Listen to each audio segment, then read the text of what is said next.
怕打雷，金斗鬼，金斗鬼，怕风怕雨怕打雷。潘大人，这是您的画。爽爽，这首歌谣是谁教给你们的？上官小姐。他怎么会是他？青丝蓦然烛花，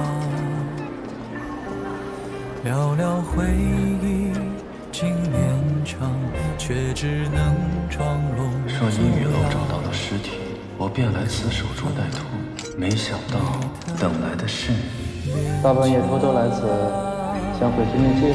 当然不是了，那我得亲手找到真凶，让你正式跟我道歉，告慰亡灵，也还自己一个清白。我不能平白被大人冤枉呀！尸体是会说话的，再不你就没机会了。他们应该是吃了什么毒药吧？我现在要找出毒源。大人，你看，大人，你快来看，这个就是毒源。从颜色、形状上来看，从位置、方向、深浅来看，只能是他自己伤的自己。啊！小心点。上官小姐可以平复公子的心绪。朝夕，没事，没事。金豆掉了3大杯，天亮推倒衣服架，吓坏我们金豆鬼。你看着我，潘越，潘越，看着我清醒一点。烦死了，我不是上官芷。他都跟你说什么了？他相信你，那个时候他是真心想嫁给你。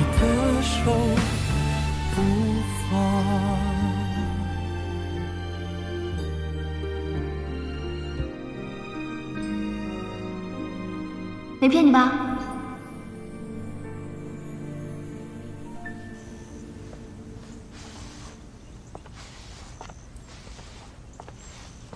灵儿，你这是在干什么？小姐，这些油伞若是久不被雨淋，就需要时常拿这些湿抹布擦一擦，才能保护它不褪色。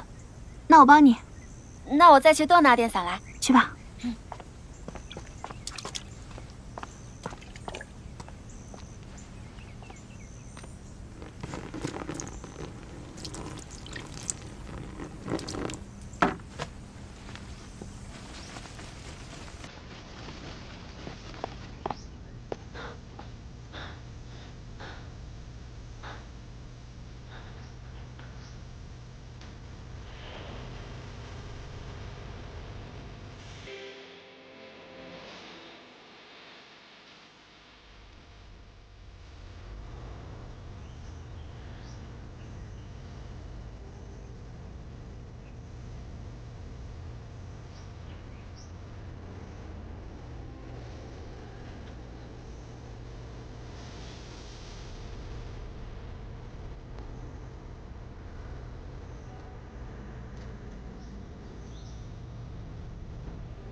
怎么了？我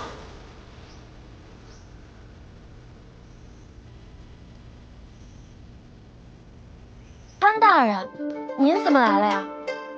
哎，这伞怎么弄乱了？这都是公子花了重金给小姐买的，小姐受伤以来可都还没有用过呢。他现在是上官芷，一旦暴露他的身份，危险可能就在身边。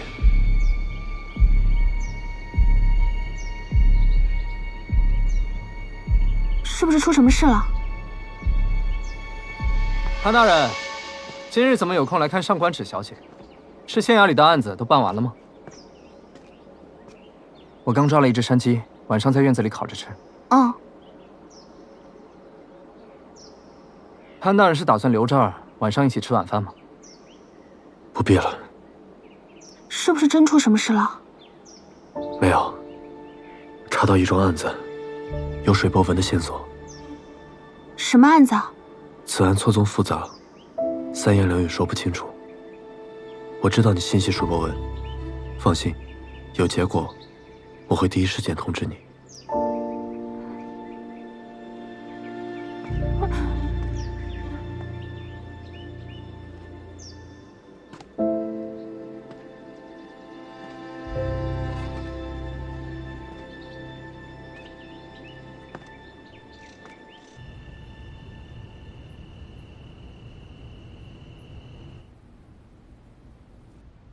杨采薇变成了上官芷的模样，那躺在冰棺里的是上官芷。路上遇到点意外，我摔了一跤，还好没有误了及时。上官芷假冒杨采薇来到婚礼，却阴差阳错的被水波纹组织所杀。说，这个文令牌到底有什么秘密，值得你不惜杀死自己的骨肉也要保全？谁指使你的？说呀！你得罪了我该得罪的人，你只会让我死得更惨。顾雍，顾雍，顾雍！上官芷命丧异乡，杨采薇险些身死，都是因为水波纹组织。我定要揪出幕后黑手，还他们一个公道。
他就要回来了，你们可要快些找。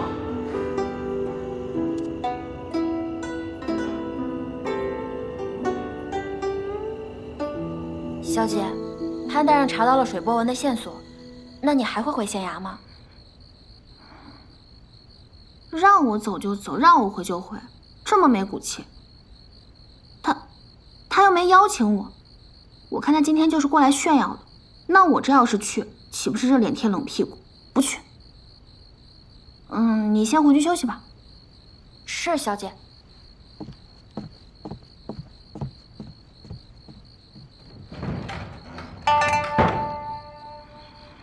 查到一桩案子，有水波纹的线索。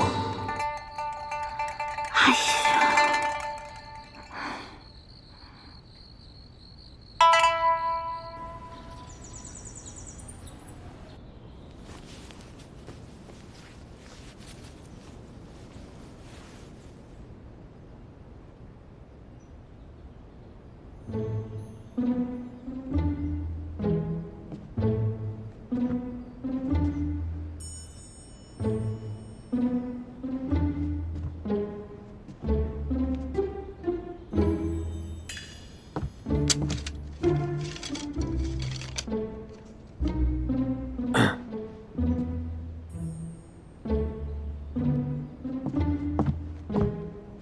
他不会不来吧？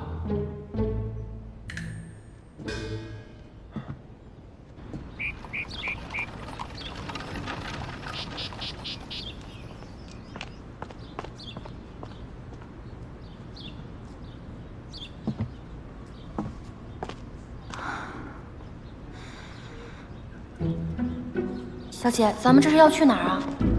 河阳这么大，自有咱们的去处。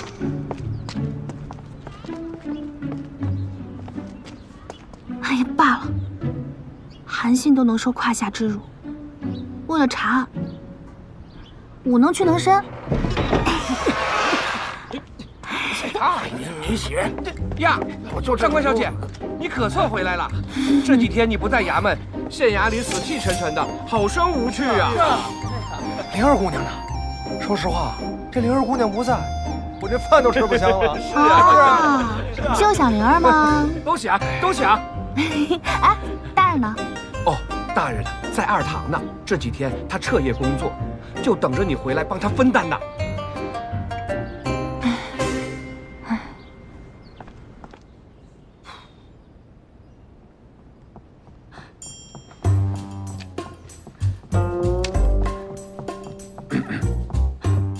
大人，上官小姐求见。让她进来吧。是。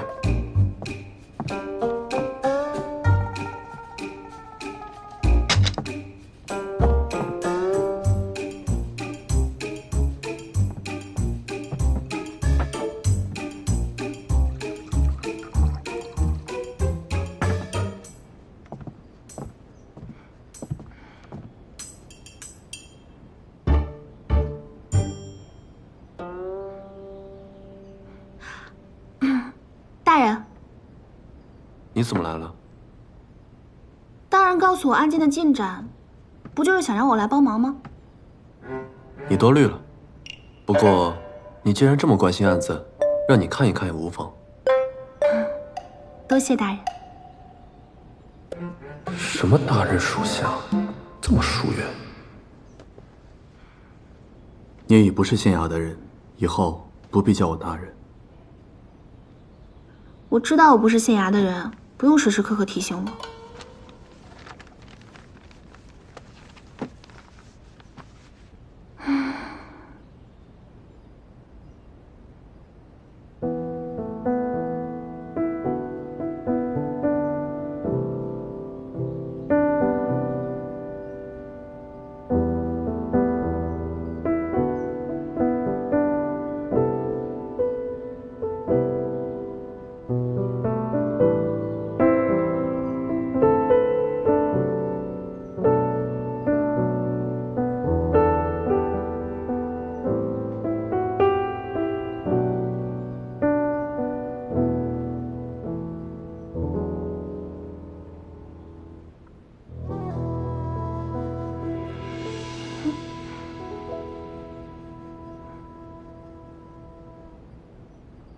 看着有些碍眼。是，潘大人看我总是碍眼的。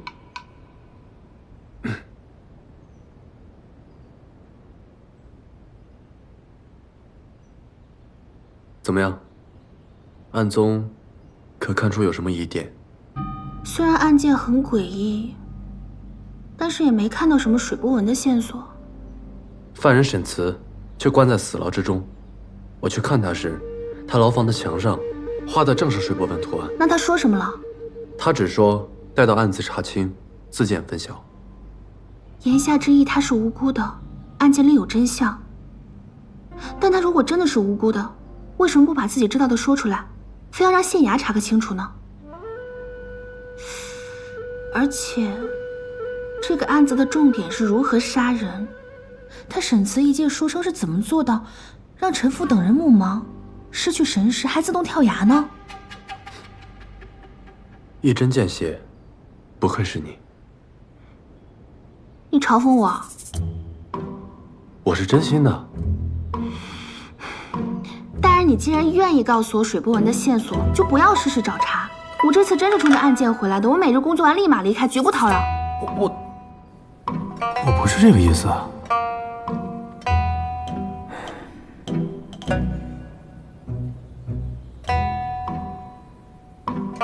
不过，只要你还活生生的在我面前，我就心满意足了。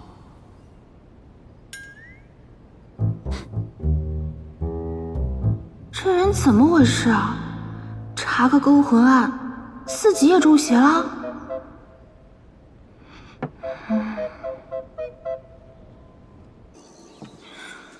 整个案子的起因是山林闹鬼，沈慈失踪。神鬼之说自是无稽之谈，看来还得从源头开始梳理。备车，去新政书院。公子，要不要通知上官小姐？算了，天色也不早了，她大概要着急回西园吧，不用叫她。哎，等等，要去一起去。嗯。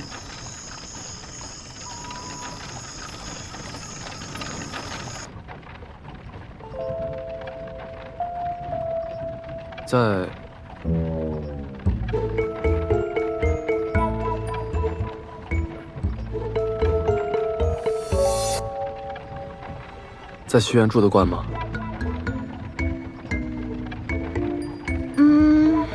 吃得好，睡得好，不必听人使唤，也不用被人教训，悠闲自在，舒服得很。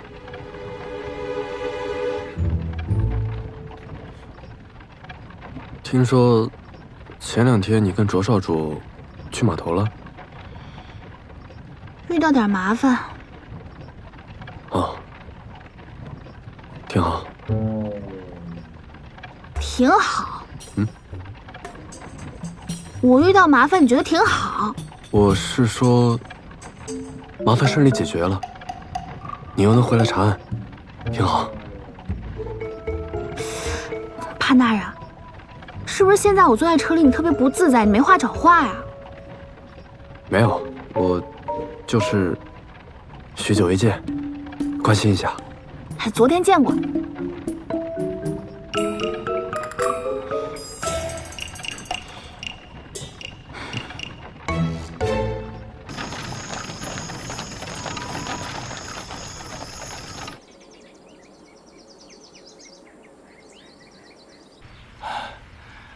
不知潘大人大驾光临，有失远迎，还望恕罪。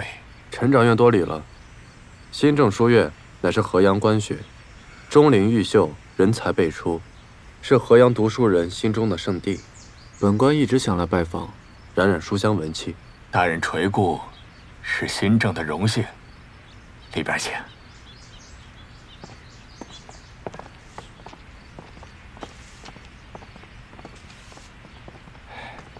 请。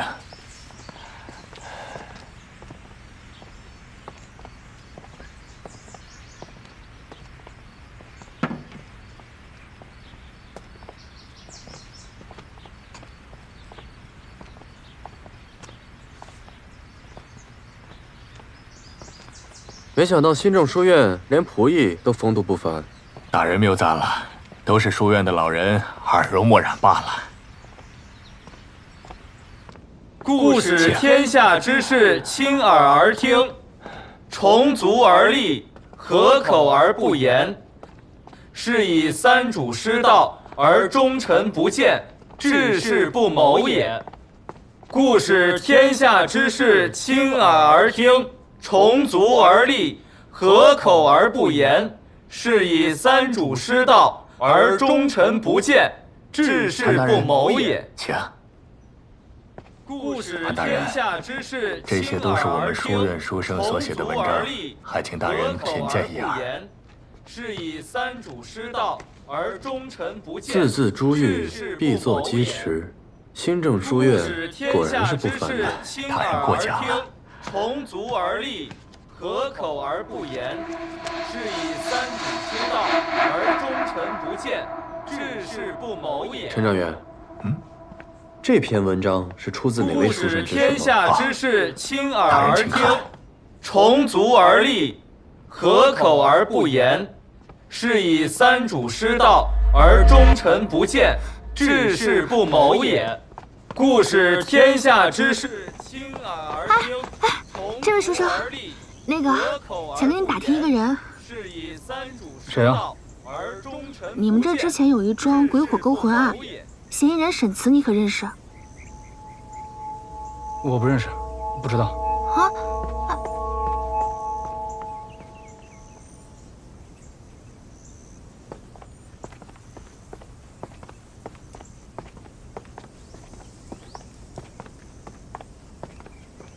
这间房间为何白日挂着黑布？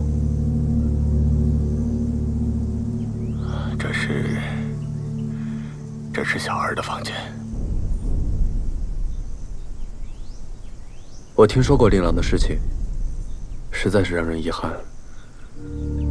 唉，自小儿目盲之后，神志恍惚，还屈光而行。为了安全起见，只有遮上黑布。可否进去一看？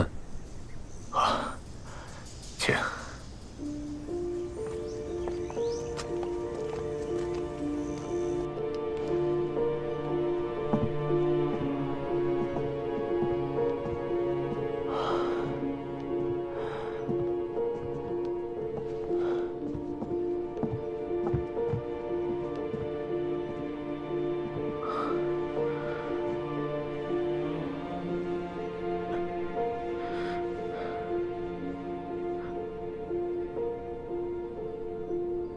陈掌员，上官小姐对巫蛊之术也颇有研究，不如让她也帮忙看一看。哎呀，那太劳烦上官小姐了。请。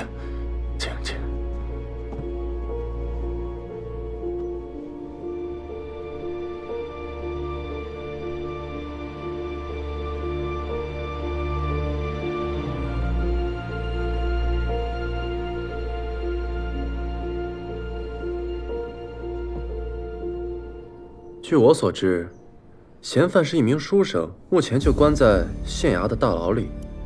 我想知道，一个手无缚鸡之力的书生是如何做到这些的。身为儒生，不与怪力乱神，他怎么做到的我不知。但福儿出事的时候，嘴里反复念着他的名字，不是他，还能是谁？可怜福儿生不如死。为了能让福儿有一条活路，我曾数次去牢狱哀求那凶手，求他放福儿一条生路，可他却是铁石心肠，不为所动啊！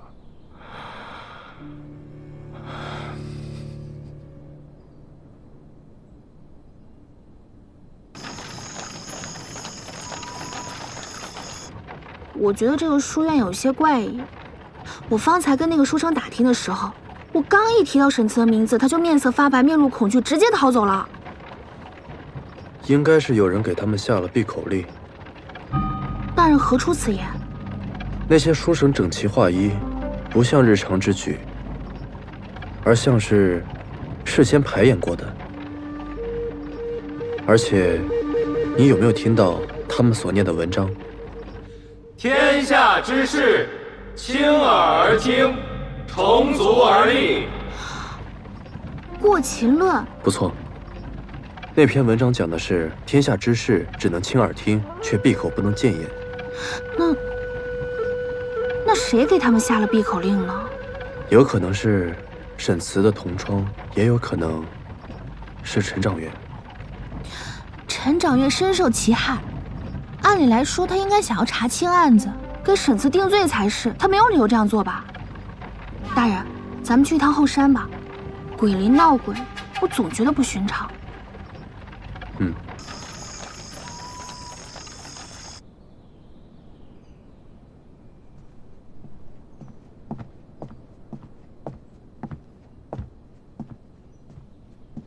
少主，牢房逃跑的人找到了。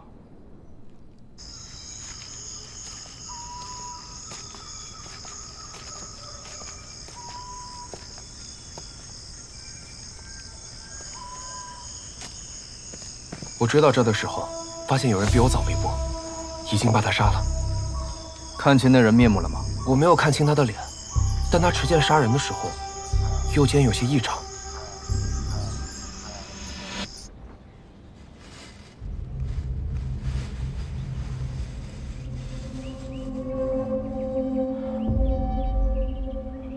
少主，发现金水帮余孽，安全起见，你暂时不能回去，只能委屈在这里住上几日。区金水帮还不至于让我躲在这个乌龟壳。少主，金水帮阴狠歹毒，手段卑劣。3年前，老当家就是受了暗算，少主千万不能大意。少主慎重。少主若不答应，属下便长跪不起。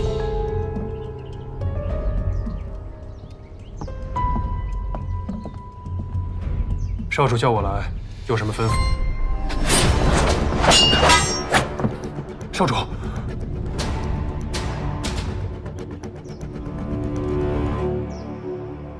好久没与你过招，一时兴起。这么多年过去了，你这耸肩的老毛病还是没改掉。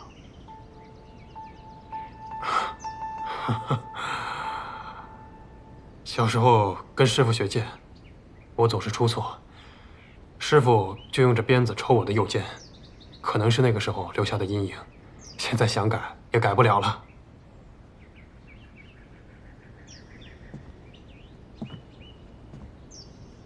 我叫你过来，是想问问你，金水帮余孽逃走之事，你查清楚了没有？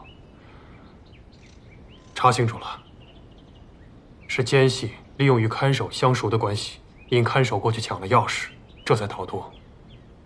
属下派人寻迹追查，他们已经离开了河阳。所以，我银雨楼是养了一群饭桶，是吗？少主，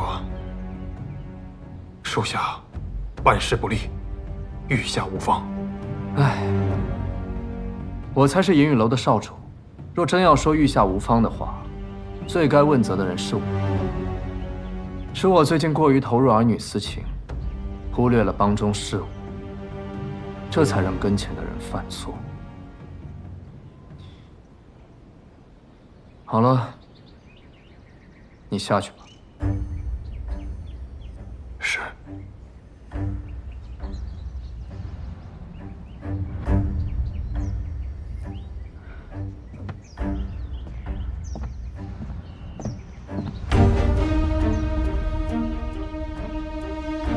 牢内的奸细不会是大堂主吧？可他是老当家从小养大的义子，一直对银雨楼忠心耿耿。当年与金水帮大战的时候，他还不惜性命保护你。可能就是因为念及旧情，他每次都只是引开我，或是拖住我，不让我参与水波纹之事。所以孙堂主与水波纹组织是一伙的？还不确定。不过我方才敲山震虎，他一定会有所行动。你去盯紧他，我倒要看看他到底在背着我做什么事。是。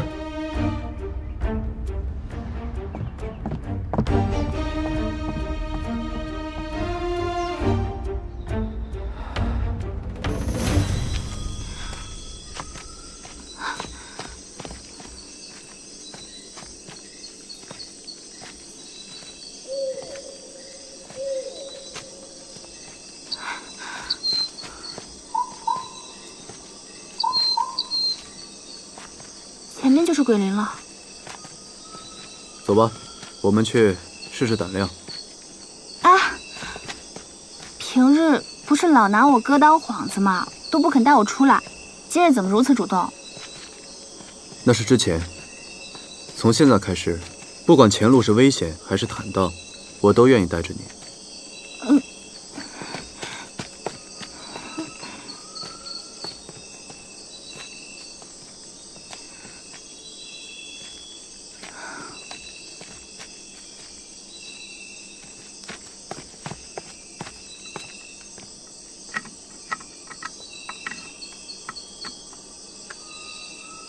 这是什么？这个鬼灵之所以叫鬼灵，就是因为进来就出不去，做个记号嘛，以防被困。这刀怎么看着这么像杨采薇的仵作刀啊？哎，看错了，看错了。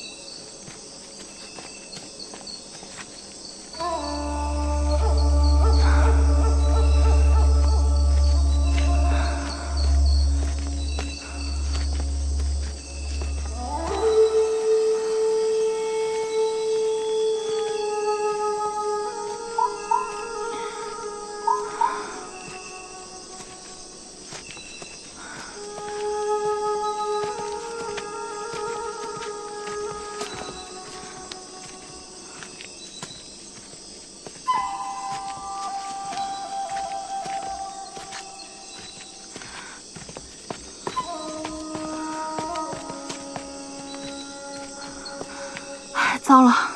怎么了？你看，咱们遇到鬼打墙了。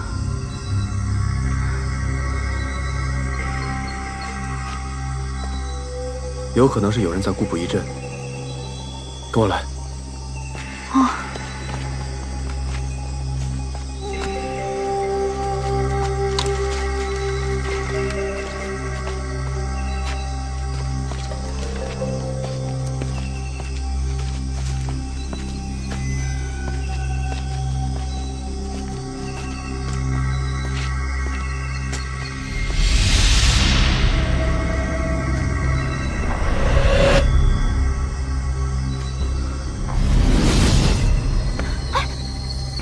看见那是什么东西吗？装神弄鬼，必有所图。借我一样东西，别动。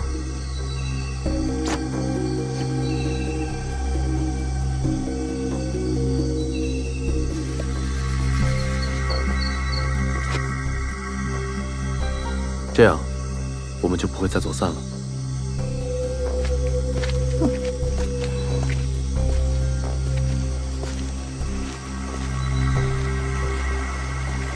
听到了吗？有水声。这里没有河流，没有溪水，哪来的水声？真的有，你仔细听。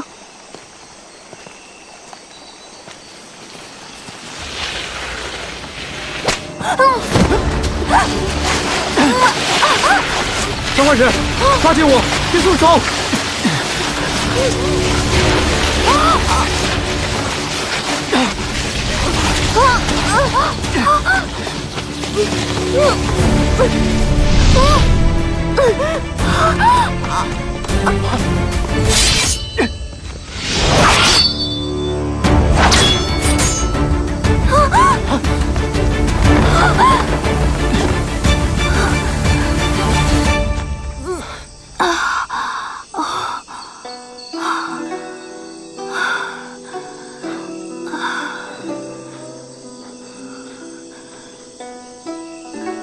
那个，我没事了，你可以放开我了。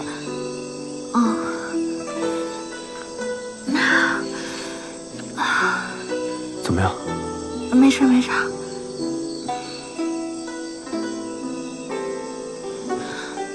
你受伤了？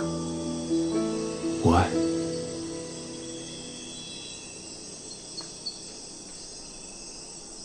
别动。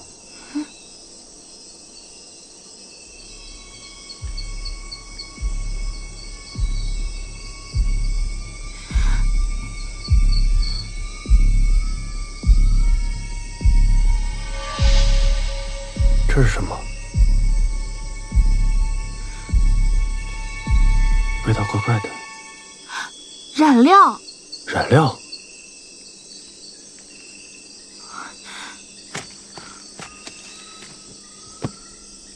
麻绳。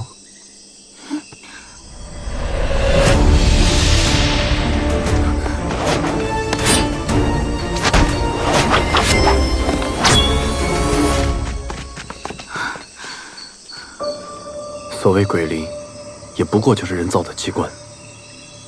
这林中肯定藏着什么不可告人的秘密，才会如此大费周章。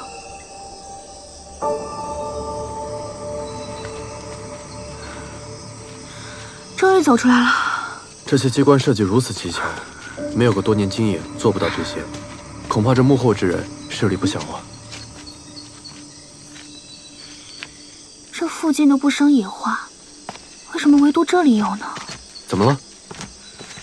这里土壤异常肥沃，才会长出野花。有可能下面埋着什么。我也是瞎猜的，也不知道对不对，应该是对的吧。挖开看看就知道了。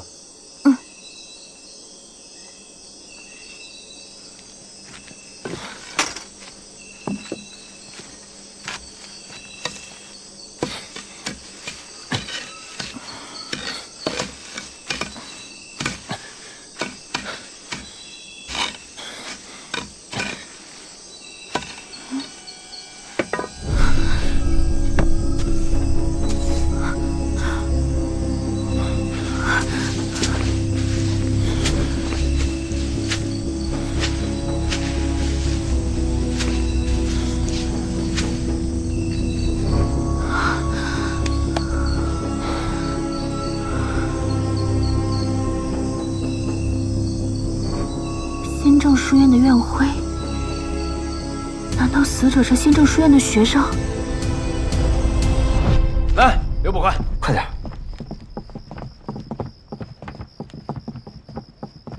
大人，陈三，马上验尸，我要知道这个人的死因和身份。搭把手。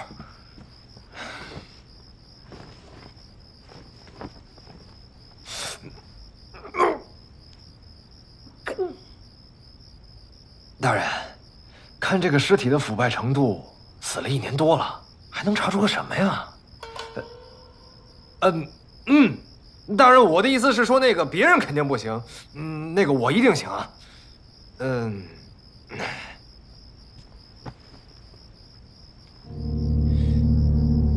死者的致命伤是在脖颈处，小人推断应该是被绳索勒死的。鬼灵的藤蔓。继续说。大人，这个死者已经死了1年多了，尸体腐烂到都认不清原貌，想要查出更多的细节，恐怕还得多给你些时间。大人英明，已经熟知小人的验尸习惯。行了，此事不可再拖，明日5时给我答复。是。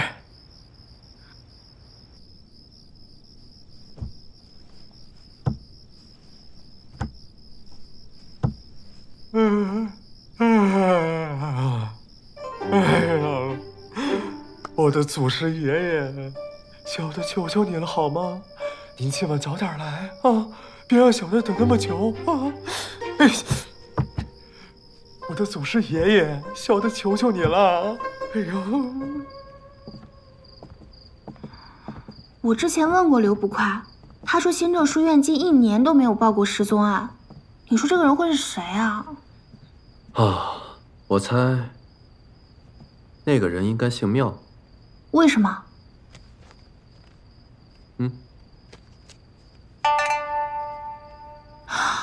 这你怎么拿到的？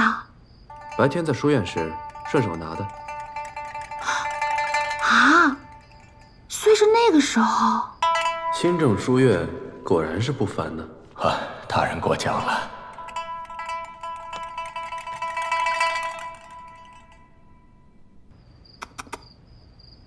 我可真是低估你了。过奖。这要怎么证明这个人是不是妙庄啊？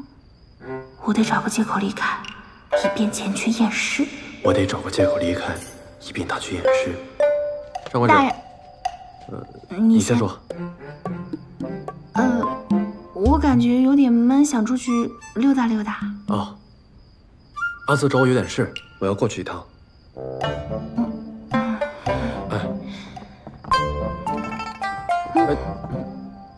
那你那边。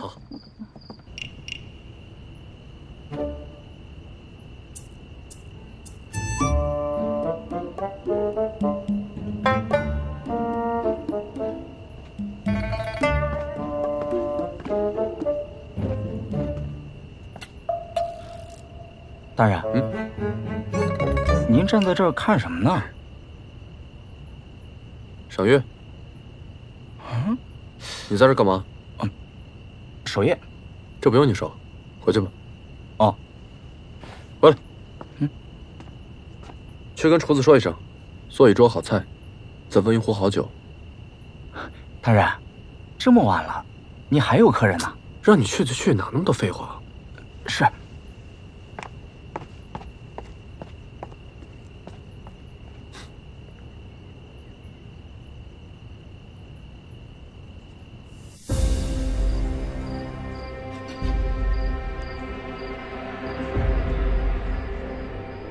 你到底是谁呢？身长约6尺5寸，性别男，年龄大约在20到25岁之间，没有中毒的迹象，牙齿没有完整脱落，这颗牙齿。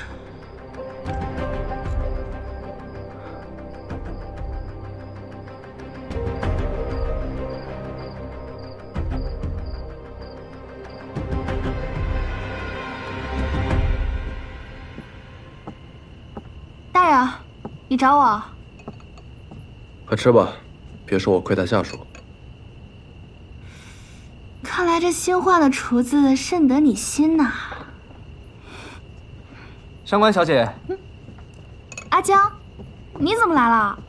把东西摆在这儿吧。啊，好的。这是……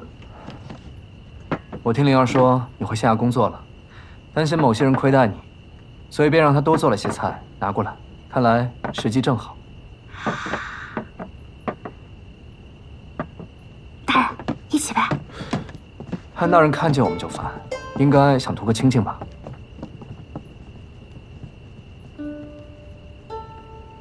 先吃饭吧。走吧，先吃饭。哦。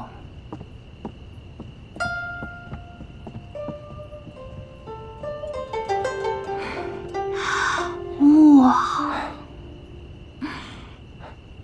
快吃吧，都是你喜欢吃的。这个。大人，您要的酒温好了。好。这么多菜，您一个人吃得完吗？本来就不是我一个人吃的，你守夜辛苦，犒劳你的。啊，真的？谢谢大人。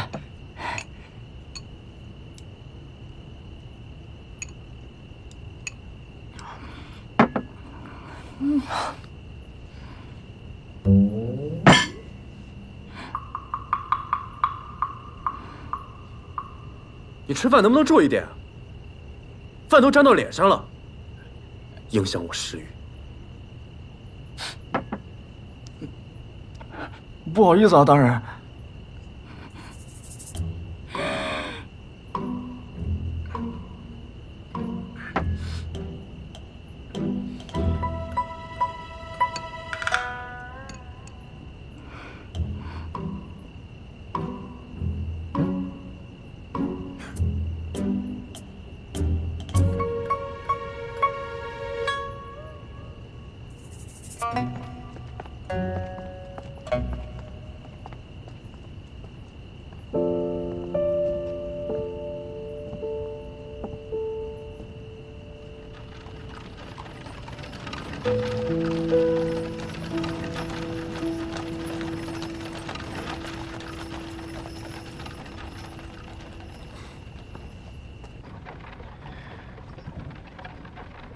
潘越今天没有给你脸色瞧吧？怎么，少主要替我打抱不平？是，若是他再让你哭一次，我便杀了他。哎，别开玩笑了，倒也没有给我脸色看，就是感觉怪怪的，一直找我茬似的。但是吧，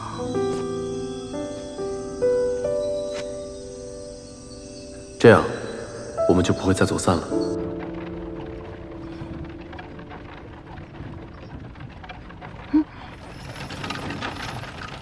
少主到了。但是什么？没什么，跑了一天也累了，我先回去睡觉了。你早点休息啊。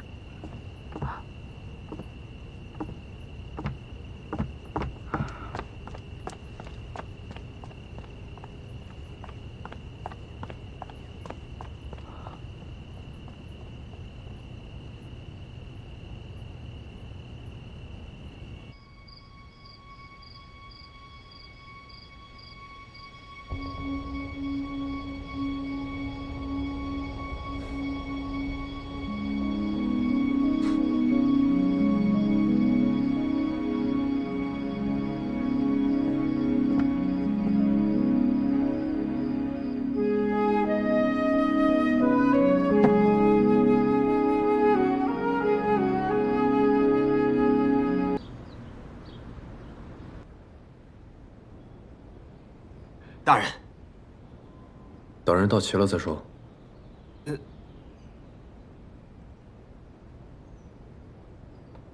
大人莫不是在等上官小姐？我等刘不坏。哦，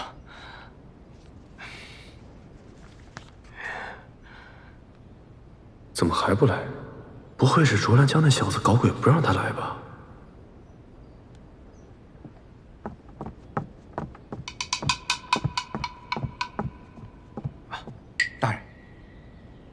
大人，小人昨日验尸，在死者身上发现一颗泛黑的旧牙。经过小人千辛万苦用牙粉打磨之后，发现，在这颗旧牙中间是以白皙和银箔，对吧？啊，对，银箔。路上遇到双双，我专门给大人买的。专门给我的。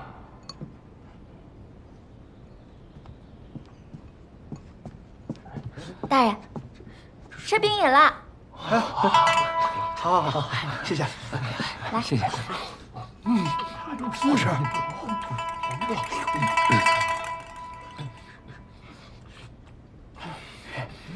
挺好吃。哎呀，陈三，接着说。大人，在这颗旧牙中间呢，是以白皙银箔和水银合成的汞齐。民间郎中会用此物呢填补牙齿缺漏，但是这个银箔在地下埋了太久，就容易发黑。发黑。你的意思就是说，死者生前是补过旧牙，对吧？对，大人，从汞齐的磨损程度来看，用了不太久，应该是在1年到2年。找遍河阳所有会补牙的大夫，务必要查清此人的身份。是。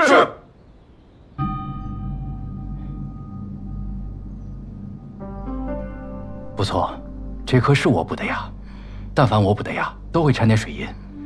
河阳没有几个大夫能舍得用水银的。那你可还记得这个人是谁？新政书院记不清都有谁来过哦。不过我每次出诊都会记账，说不定账本上会有记录。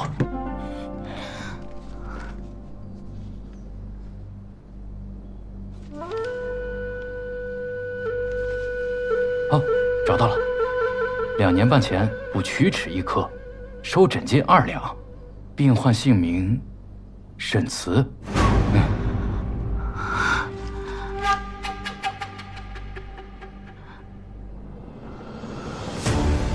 如果这具尸体是沈慈，那牢里的是谁？看来得去一趟南郡，才能查出狱中人的身份。也可趁此机会与他单独相处。尚文直，牢里的那个沈慈，你怎么看？他既不辩解，又不合作，整个人如云山雾罩。但我觉得这件事情一定有隐情。不错，不管牢里的那个人是谁，定和沈慈脱不了干系。要想查明其中缘由，恐怕得去一趟沈慈老家，才能弄清楚他的底细。那辛苦大人跑一趟。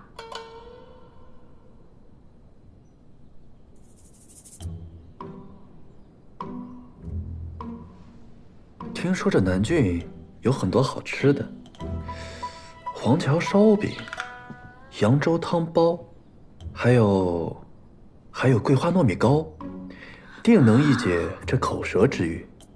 听起来真的不错。那大人你多吃点。尚文直，你一日在县衙，便一日是我的属下。既然是我的属下，那理应为我分忧。大人的意思是让我去啊？可是我本来想的是与大人分头行动，你去查访，我就去打听勾魂的方术。不过你要是实在不想去查访的话，那咱俩调换，你去打听方术。区方术还用我亲自去查吗？随便找个人去不就完了？那不然，你是想让我跟你一块儿去？你不是见我就烦吗？我见南郡人更烦，到时候还要麻烦你打听。行了，这事儿就这么定了。这是什么意思啊？奇奇怪怪的。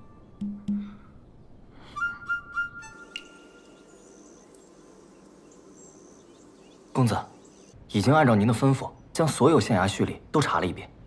可有一点，没有，非但没有，反而所有的人都挺努力工作的。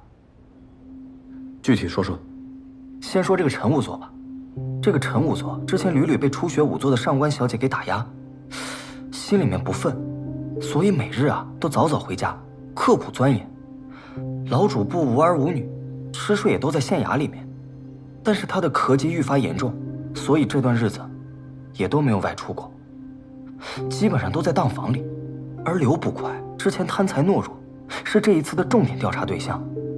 但是我暗中查访，发现他原来是一位孝子，之前贪财懦弱也只是为了保住饭碗，好让一家人能过上好日子。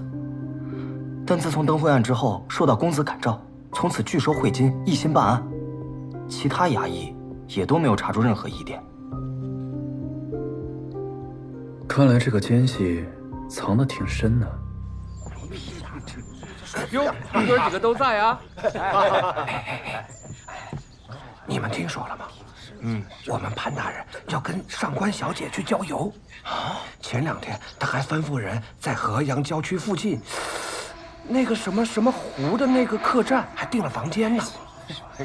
玉仙湖。哦，对。哎，这大人就是大人。你说这上官小姐跟卓少主才没走几天，大人就把人给接回来了。还是潘大人技高一筹啊！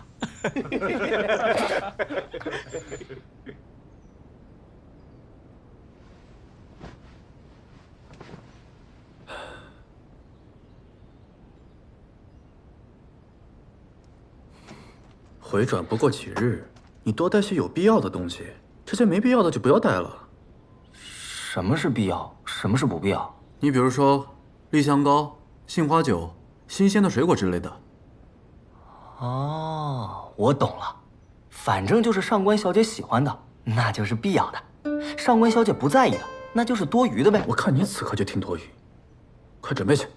哦，是。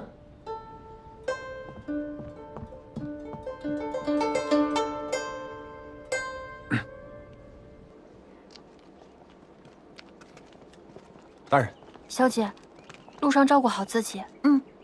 走啦。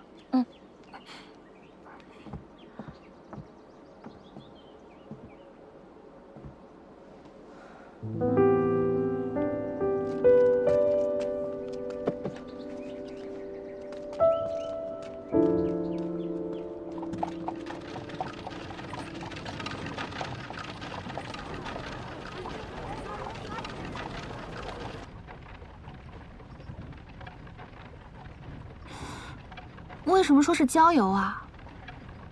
演给那个奸细看的。哎，对了，你那个跟班呢？怎么没跟着？哦，阿江啊。我们只是好朋友，又不用时时刻刻在一块儿的。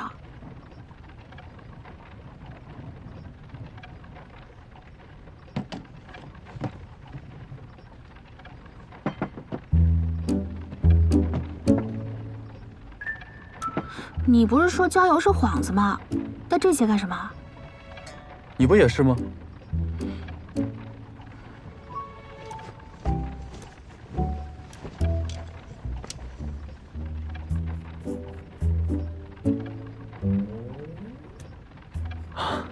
都是阿泽，为了麻痹县衙里的奸细嘛，演戏演全套，真是煞费苦心啊。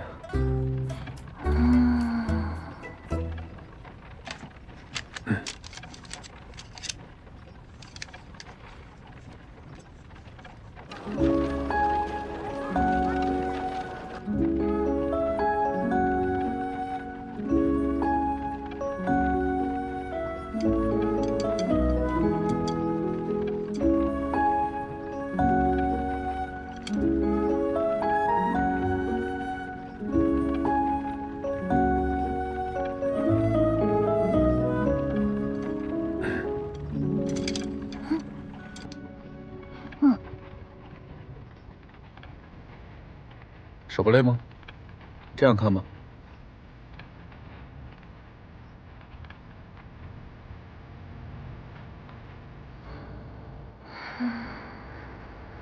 这书怎么好像刚出头似的？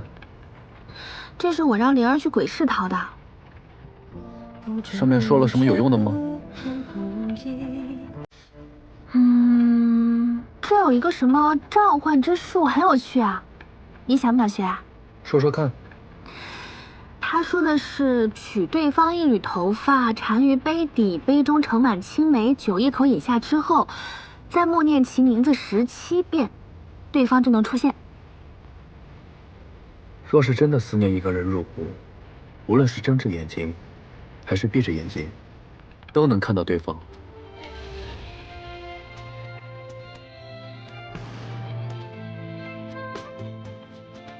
你难道就不想试试这方术到底管不管用吗？我是。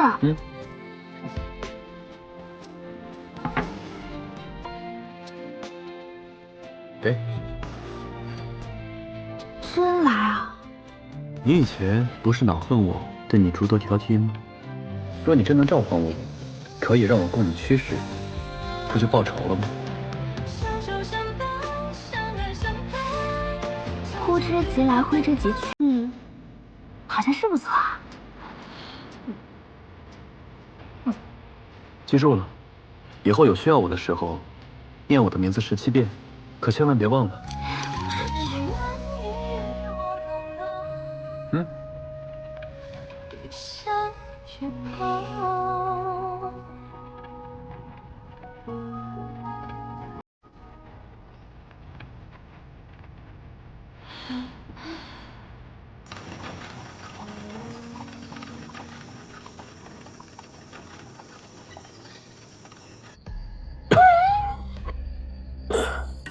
收到县衙飞鸽传书，潘越和上官芷去到玉仙湖郊游，可是派人打探，他们根本就没有去到那里。那他去了哪儿呢？潘越在查鬼火案，他们必然是冲着沈慈去的。这次务必要查清行踪。是。孙震在，带够人手，这一次要永绝后患。可您之前说过，潘越是准驸马，杀他会引火烧身呢。若他知道了桂林秘密，那你我将死无葬身之地，就像当年杀杨继安一样，不留蛛丝马迹。是，明白。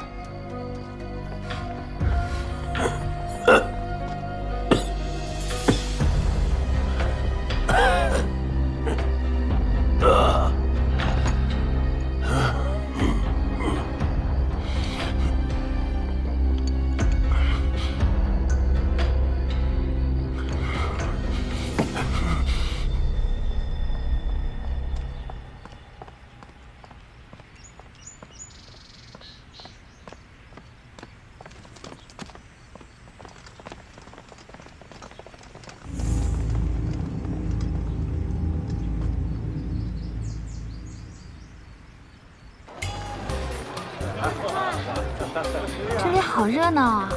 今天正好赶上这里是反哺节，据说很多10几年前京城的一些百戏和小吃在这里都能找得到。但是你对这儿还挺了解啊。阿泽，你去把行李都拿上去，我一会儿过去。是。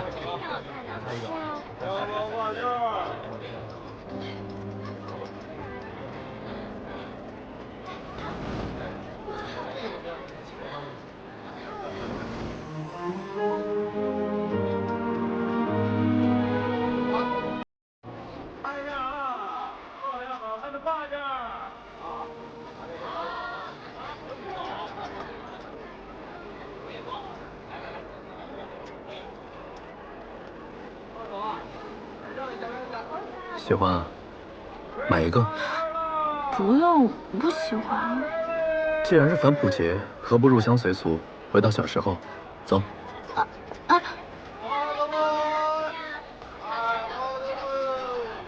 你为什么选这个啊？我这人比较念旧，小时候喜欢的，现在也喜欢。你吹不吹？不是我吹了啊。快。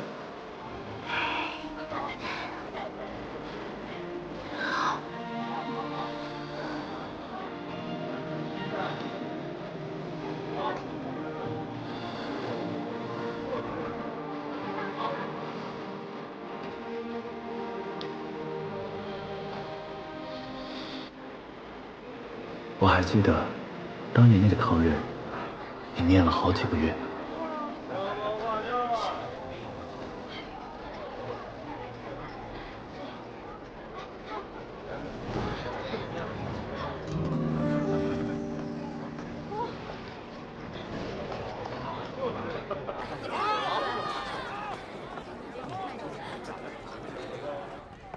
公子、小姐，本店的炙羊腿可是远近一绝，请二位趁热品尝。来。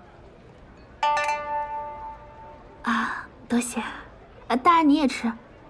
好。你们也太不够意思了吧！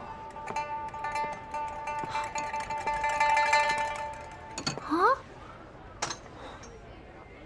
来南郡游玩也不叫我呀？你怎么会找到这儿来啊？我毕竟是个少主，找你还不容易啊。卓少主的鼻子还真是敏锐啊，都快赶得上猎犬了。吃什么？还挺香的。潘大人，一看就不会照顾人吧？这炙羊腿呢，这个部位是最好吃的。来喽，本店招牌双龙戏珠。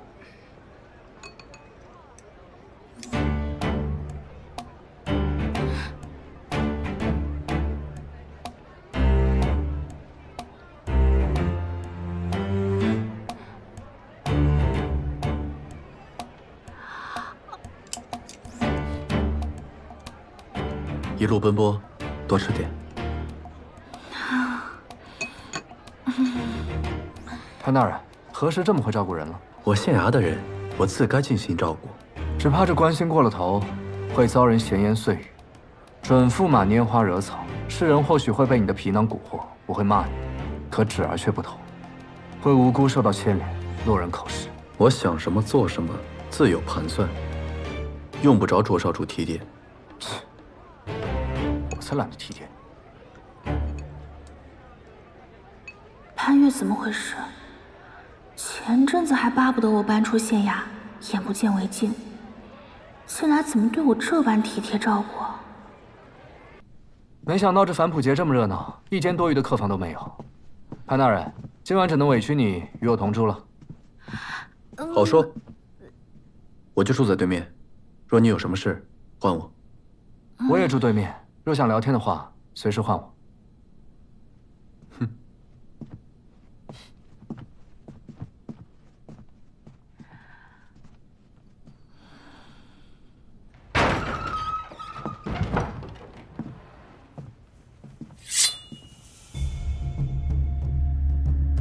潘大人，玩归玩，闹归闹，没必要动真刀真枪吧？说，到底为什么而来？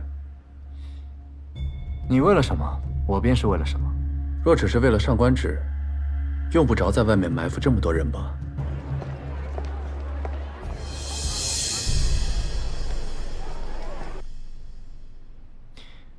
要我说可以，先把剑放下来。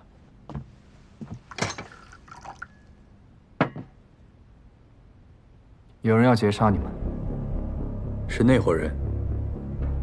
是。你怎么知道？关于水波纹，你到底隐瞒了什么？何出此言？阿泽说，那日在灯会上，你看到射杀雇佣的飞镖之后，便匆匆而去。你可是认出了那杀手的身份？潘越，我不需要你什么都告诉我，我也同样不需要什么都跟你讲。你只需要知道，我跟那波人不是一伙的。否则，我也没有必要多此一举吧。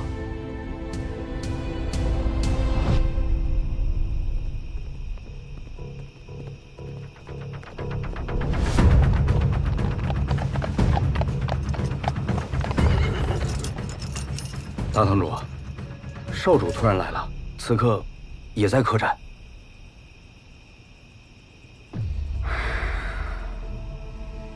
看来他是有所察觉了。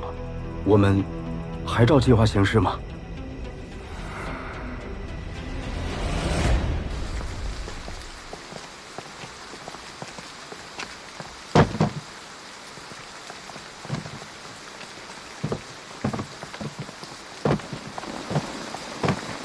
对不住啊，小店已经住满了。啊，店家，哎，我们一行人是赶过来参加反哺节的。哦，没成想这附近的客栈全都住满了。现在这雨又越下越大，您看，您能不能随便找个地儿让我们将就一下？这马棚啊、柴房的都可以。来，谢谢，照顾一下。那就只能委屈你们住一下马棚了。行，多谢。行。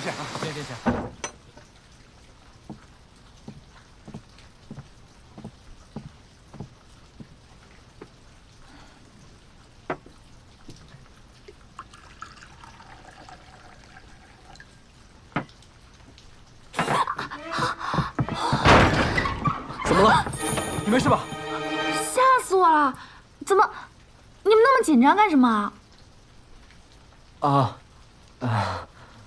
过来关心一下你。有事瞒着我？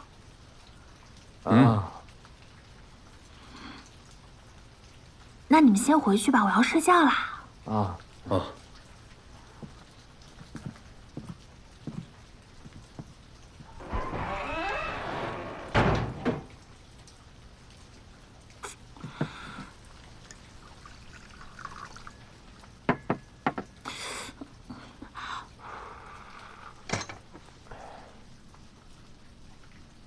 既然都睡不着，喝点酒吧。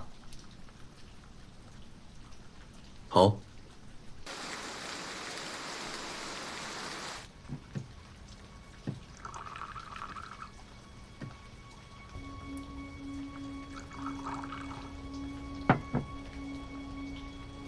我听说卓少主原本在京城读书，半路弃学回来接管银玉楼，这个转变着实不小啊。我爹对我寄予厚望，希望我长大以后不要像他一样打打杀杀，可事与愿违。我爹死后，银玉楼风雨飘零，我不希望他亲手打下的江山就这么毁于一旦。同为人子，若异地而处，想必你也会如此吧？不是每个人都像卓少主一样那么好运。我爹从小对我寄予的厚望，就是希望我从来不要出现在这个世上。而我对他最大的回报，就是不让他如愿。不过，卓少主江湖气概，怎么偏偏对京城来的大小姐上官芷情有独钟呢？我听说潘大人对这上官小姐可是嫌恶得很，如今态度急转，我也很费解。看来，你我都发现了上官芷不为人知之处啊。比如呢？比如他是个有趣的人。确实，河阳有趣的人不多，其实你也算一个。我倒是不知道，卓少主原来对我有这么高的评价呢。你我二人如果不是喜欢同一个女子，或许真的能成为好朋友。或许吧。来，竟或许可以成为的朋友。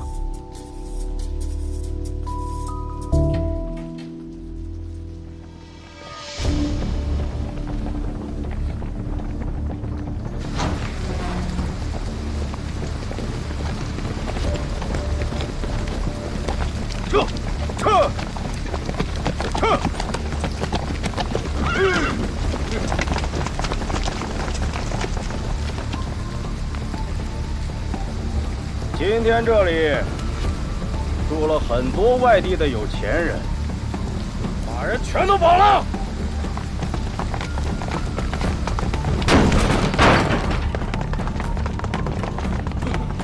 快去报官！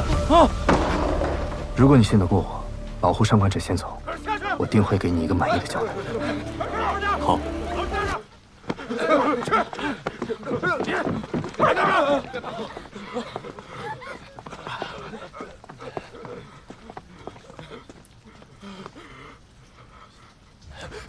找死！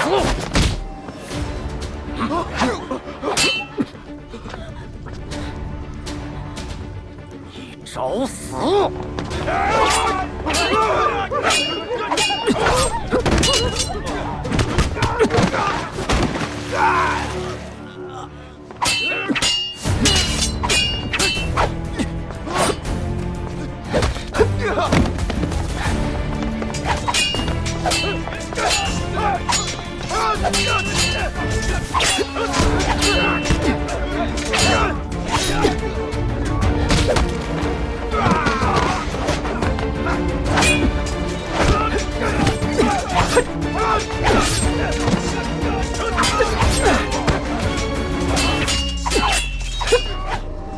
上！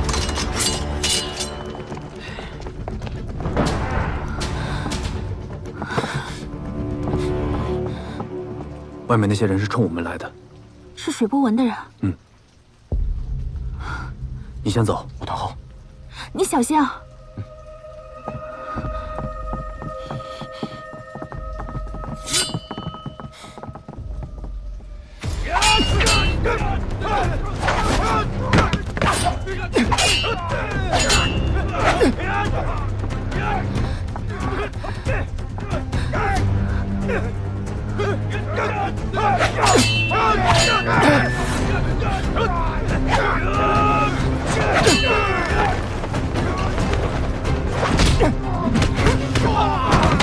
得赶紧摆脱他们。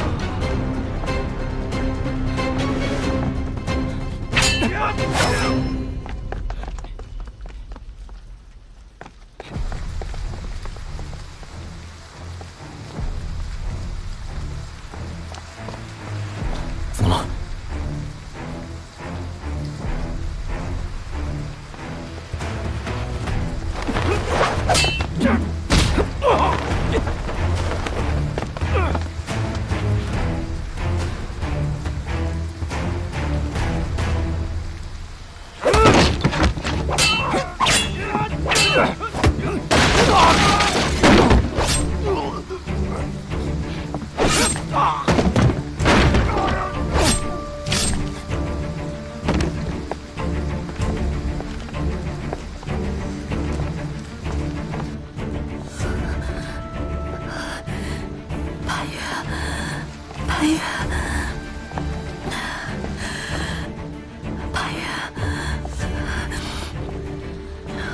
取对方一缕头发缠于杯底，杯中盛满青梅酒1口以下之后，再默念其名字17遍，对方就能出现。记住了，以后有需要我的时候，记住默念17遍名字。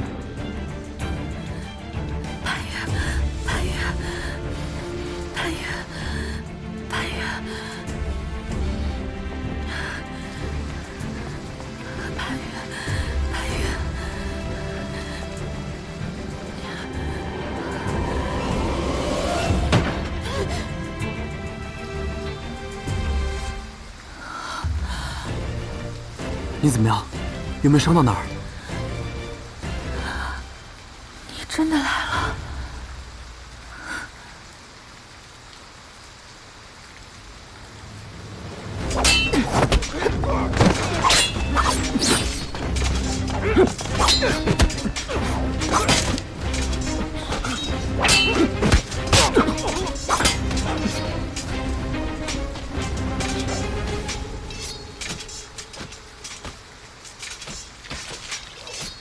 果真是你！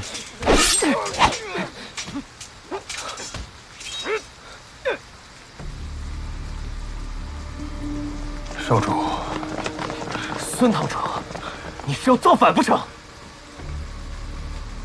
孙震，我知道你还念着卓家对你的情分，为何背叛银雨楼？又是何人在背后指使你？少主，有些事你还是不知道为好。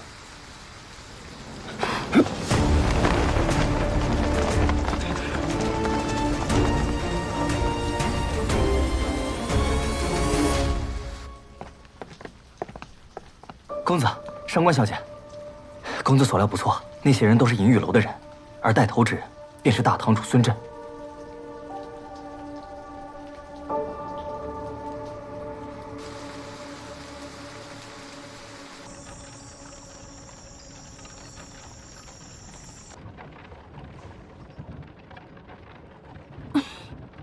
你怎么了？身体不舒服吗？没事，应该是着凉了。你额头好烫。阿泽，附近找个落脚的地方。好。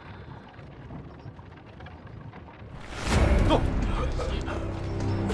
快点！跪下！跪下！少主，找了一天了，还是没有孙堂主的踪迹。先回河阳，掘地3尺，也要把他给我找出来。是。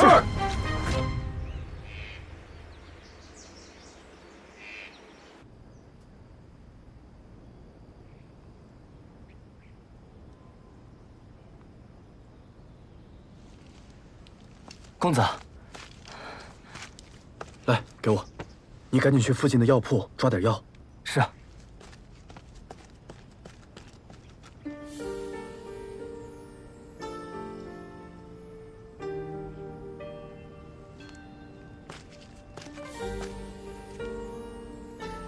上官芷，上官芷，还说没事。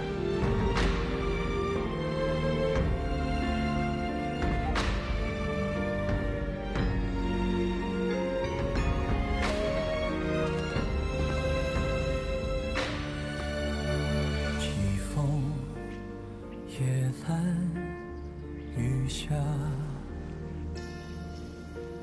青丝蓦然烛花，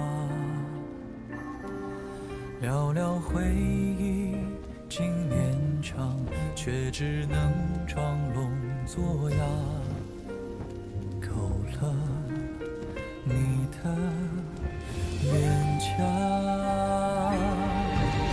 聚散如流沙，天命自洽，爱重建或崩塌。随云烟轻洒，用力驱赶你伪装的潇洒。微醺的梦啊，信念之人怎会不变真假？你若近在咫尺的天涯，我想握住却只能装傻。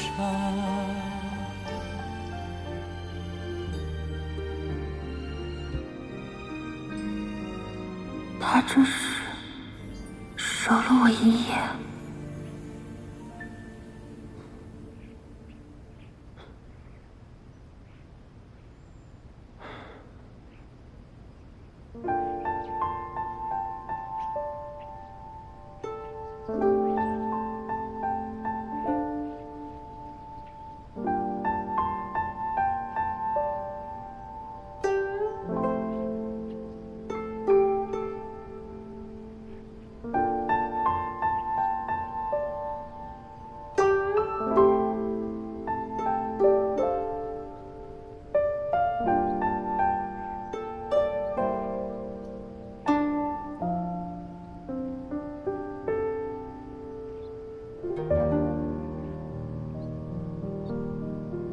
公子，药熬好了。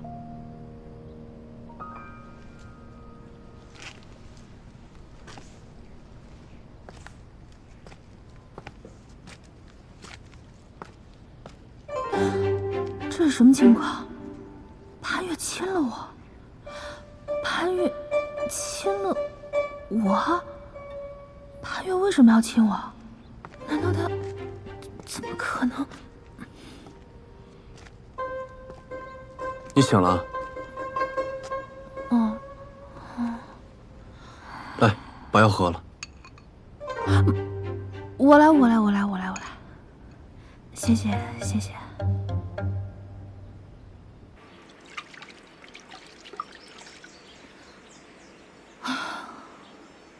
错觉，肯定是错觉。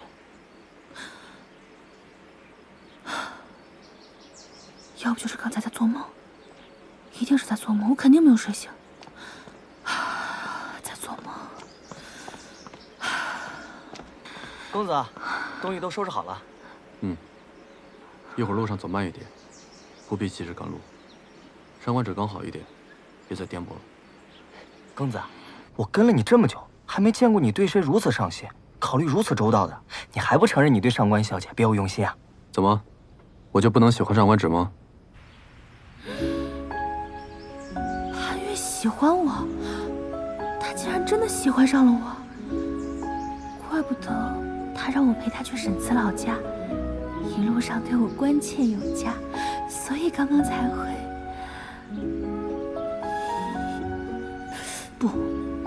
不对啊，我现在是上官芷啊，他喜欢的是假扮的上官芷，而不是我杨采薇。不，也不对，假扮的上官芷就是杨采薇啊。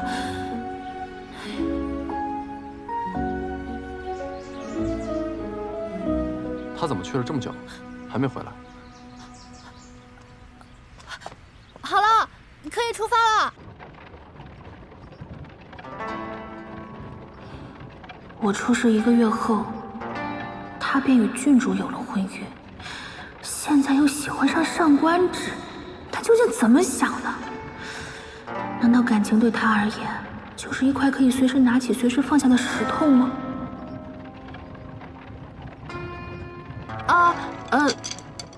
多谢大人，不必费心。他怎么如此冷淡？我是哪里做的不对吗？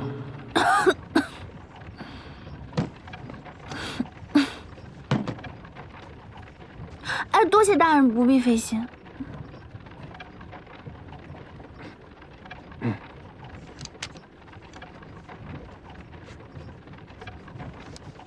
我帮你。哎，多谢大人，不必费心。上官芷，你是对我有什么意见吗？大人是朝廷驸马，我哪会有什么意见呀？驸马，这个误会还要尽快解释清楚才是啊。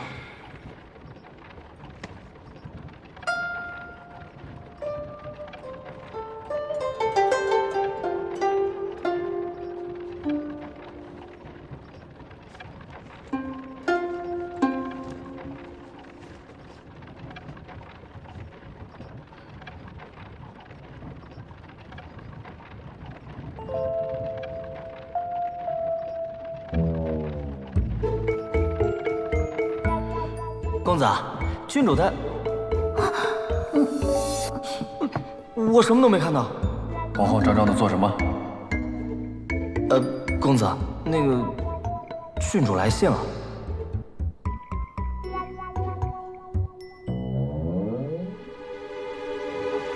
哼，一边将郡主的信带在身边，一边喜欢上官芷，你还真是两不耽误我。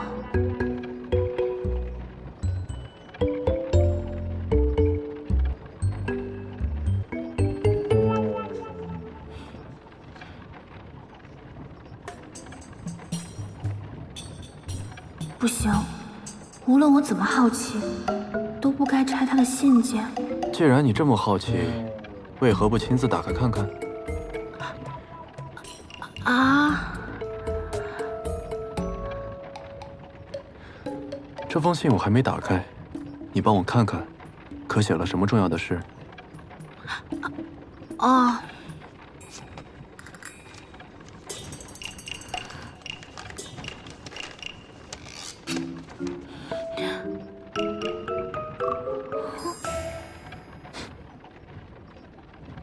我与郡主的婚约是假的。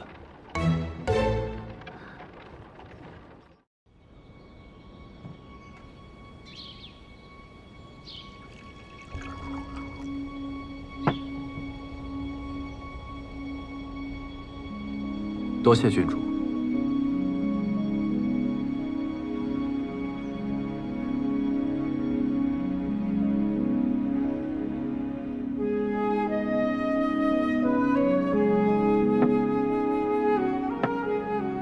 潘公子上次所作的画，我十分喜欢。宫中的画师虽为我画过诸多肖像，却从未有人如你一般画出我的神韵。能得郡主青睐，是潘某的荣幸。以前只当潘廷尉家只有一个独子，没想到还有你。我对笔墨丹青也颇有兴趣，以后你时常进宫来教我作画吧。多谢郡主抬爱，只是潘某早已有婚约。易水之举，是为逼我父亲告知我那未过门娘子的下落。若有冒犯之处，还望郡主见谅。我知道，不就是那个杨家孤女吗？听说她已经失踪10年，说不定人都死了。难道你要为她守一辈子吗？婚约能结，亦能解，只要我一句话，皇上自会答应。郡主，他10年不见，我等他10年。他若是死了，我终生不娶。跟保罗，你怎么跟皇上交代？我会跟他说，我非你不嫁。相信他会给你一个自证清白的机会。你放心，皇上那儿有我。你要做的就是尽快查明真相，为国除奸。郡主为了救出朝中奸臣，不惜搭上自己的名誉。若没有他，我甚至都不可能活着离开京城，更别提到河阳当县令了。我都不知道你回京之后如此凶险。他为什么突然跟我说这个？他是对上官芷动了真心，才特意跟我解释。上官芷啊，先别说话，先别说话。这卷书中记载的虫蛊之术对我们查案很有帮助，我要先看看。好，你慢慢看。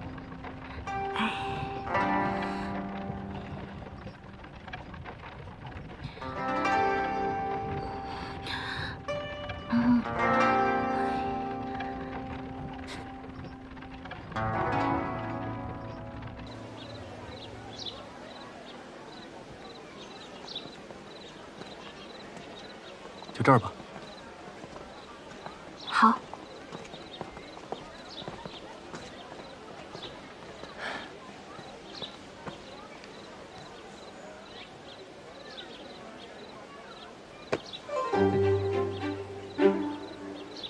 来，看看有什么想吃的。哼，你对上官芷还真是温柔细致。南区名菜，西湖醋鱼怎么样？太酸了，不吃。酸。9年圆子。哎，腻死了，太甜了。那油焖竹笋。谁要啃竹子啊？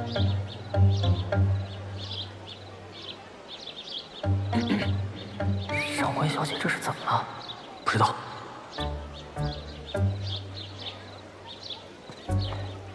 几位客官想好了吗？吃点什么？这个。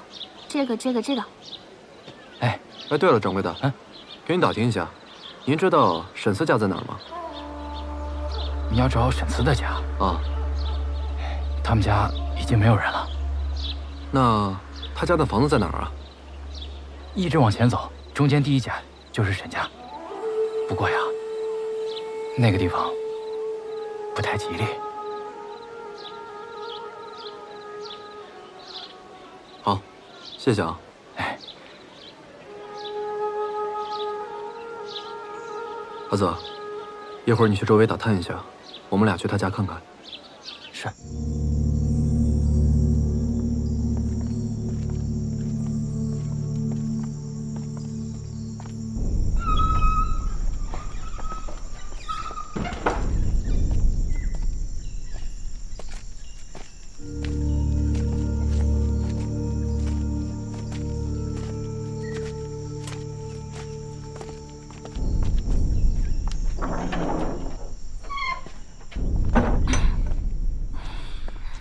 这里如此破败，的确很久没人住过了。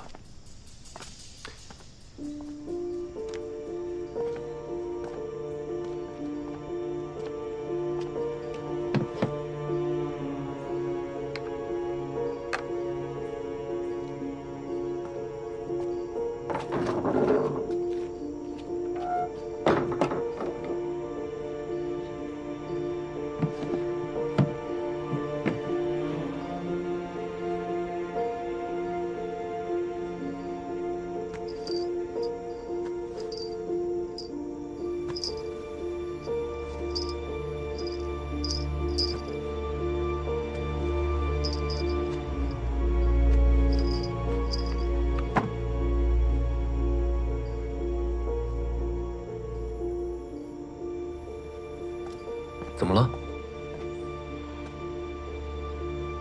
这些小孩的东西，全都是双份的。你看，难道沈慈还有同胞兄弟？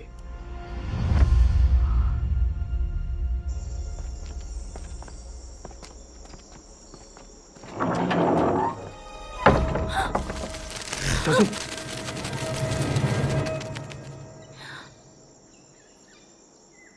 别怕，是虫子。倒也不是特别怕。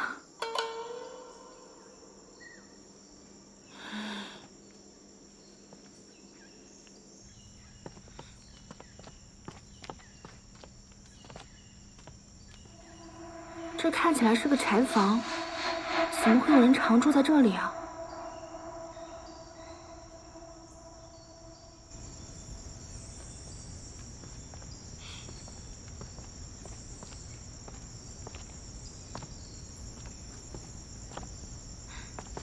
大娘，我想请问一下，沈慈家是不是还有一个孩子啊？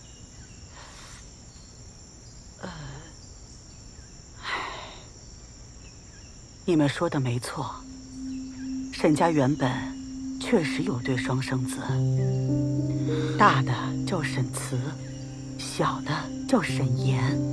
沈岩，这小的呀，说了也古怪，生下来就是瞎子，他那双眼睛啊，还透着白惨惨的光。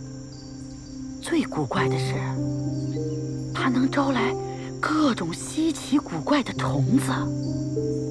真这么玄乎？那2个孩子呀，是我接生的，要不是亲眼所见，我也不信。这小的眼睛看不见，性子呢也孤僻，从不跟人打交道，整天一个人嘀嘀咕咕的，就倒腾那些虫子。他爹娘也不怎么管他，他就住在自己家柴房里，几乎不怎么外出。所以呢，一般外人都不知道沈家有2个孩子。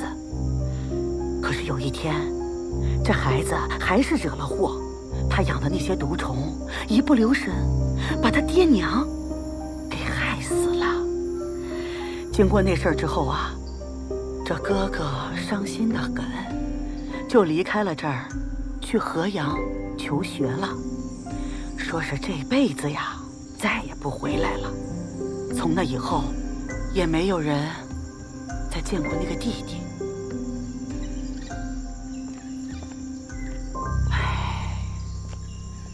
如此说来，沈岩定是跟沈慈一起去了河阳。当他知道他哥哥死在了鬼林之中，便冒名顶替他哥哥的身份回到书院，对陈父等人伺机进行报复。按照刚才大娘所说，那个沈岩天生就会控虫，那陈父等人意识不清，主动跳崖，恐怕是沈岩下了蛊虫。这么看来，沈岩的杀人动机和手段都已明确。可是这跟水波纹组织有什么关系呢？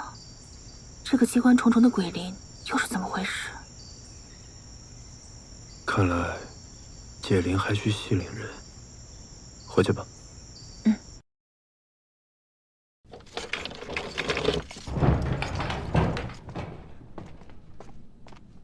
潘大人，上官小姐，我们又见面了。这应该算是我们第一次的正式见面吧，沈岩。你好像并不意外。只要有心，找出我的身份并不是很难的事。你生来异能，可以操控虫子。你怪陈父他们见死不救，害死沈慈，所以你假扮成他，利用蛊虫报复。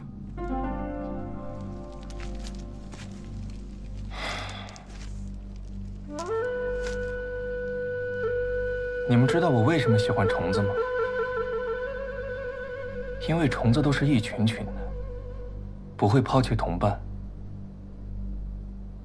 而人总想着自己。不过这还不是真相。我知道你们查这个案子不过是为了水波纹，我可以告诉你们我所知道的一切，但有个条件。什么条件？杀了陈父。你竟然教唆一个朝廷命官为你杀人？他已经是个废人了，留着他无用，杀了他也不难，何不物尽其用呢？为什么他说这还不是真相啊？到底遗漏什么线索了？没事，至少目前确定了陈福中的的确是蛊虫，只要了解了解法，就能知道真相。哎，对啊，要是陈父能够醒过来，我们也许能从他那找到突破口。我现在回去查一下方术典籍，找一下方法。哎，再忙也要吃饭吧？你这几天长途奔波，风餐露宿的，精瘦了不少。我让厨子做了几个你爱吃的菜，给你好好补一补。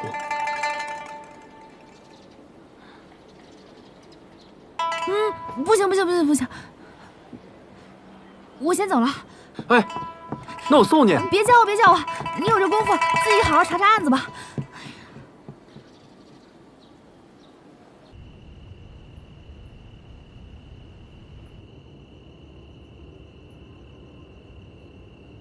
女人心，海底针。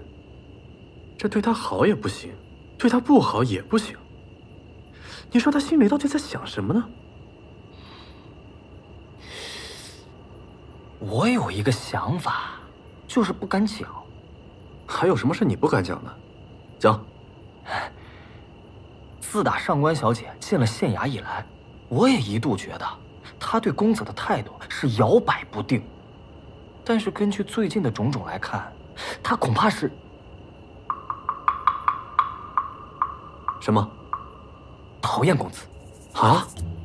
公子，你想啊，只有讨厌一个人，才会烦着他，躲着他，看见他就挑刺，见着他就想跑，根本一刻都不想跟他多待，对吧？对吧？不会说话可以不说。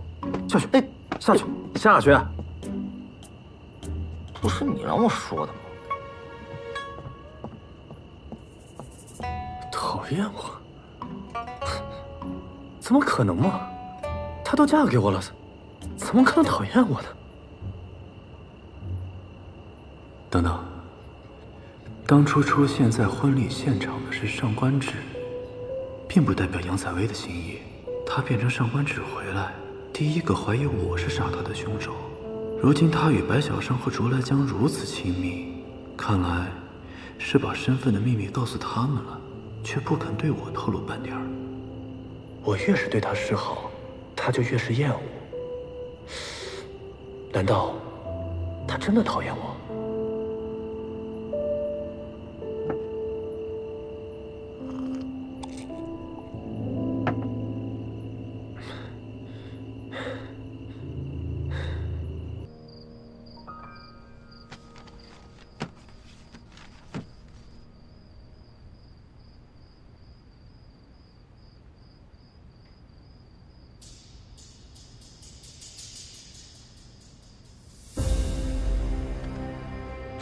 幻鸣虫产于南疆，最初脱胎于普通尸虫体内，后经南疆巫人所养，噬咬人后，通过伤口寄生到人血之中。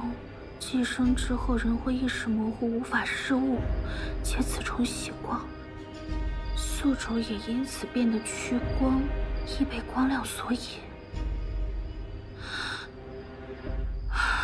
就是他。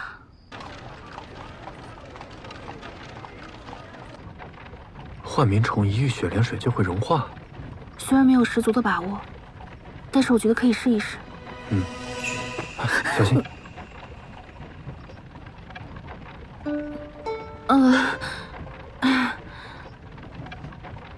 看来阿瑟说的没错，他真的讨厌我。好险，方才差一点就回卧塔了。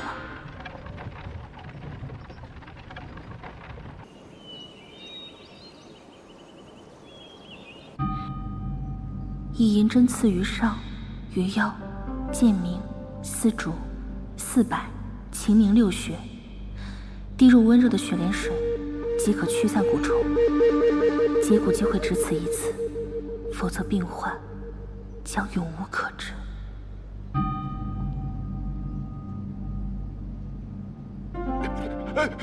按着他，陈父，别让他碰眼睛。福儿，福儿要忍住啊，福儿。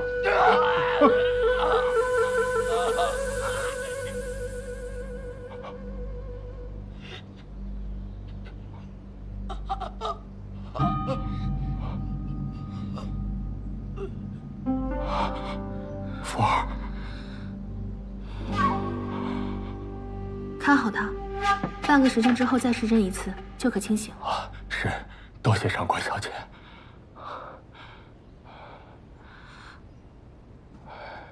还要等半个时辰，我先去前院走走。你就这么不想跟我待在一起吗？好。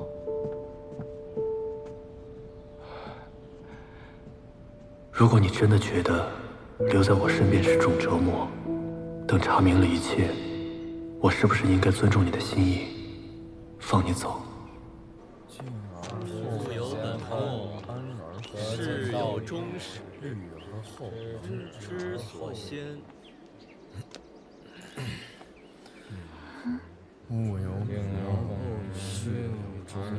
是我的错觉吗？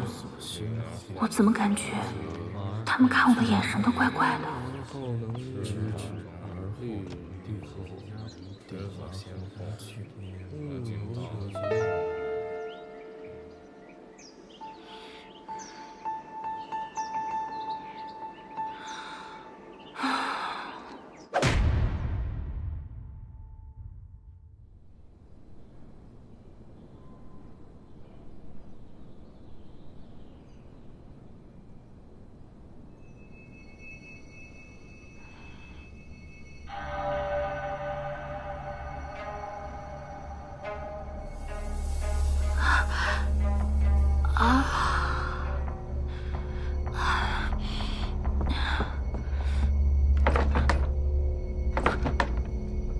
有没有人啊？来人啊！啊！有没有人？给我开门啊！什么人偷袭我？被我逮到死定了！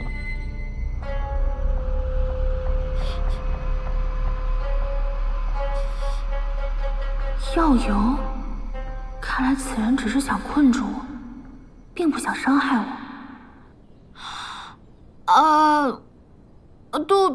肚子好痛啊！那个有没有人啊？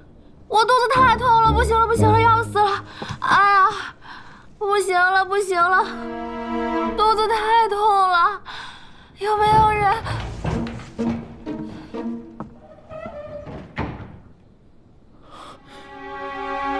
上官小姐，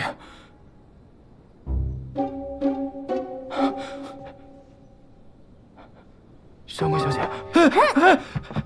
你为什么把我关在这儿？我，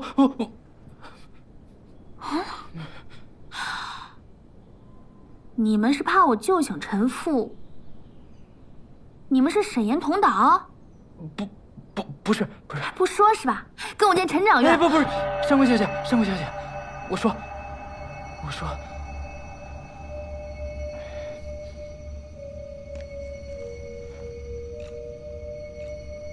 上官小姐，您看了这个，自然就会明白的。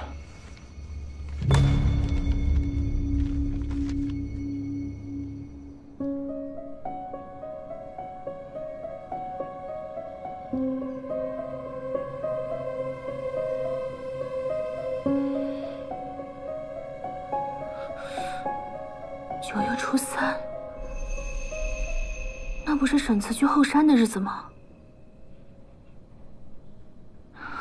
所以这些猪、狗、牛羊，没错，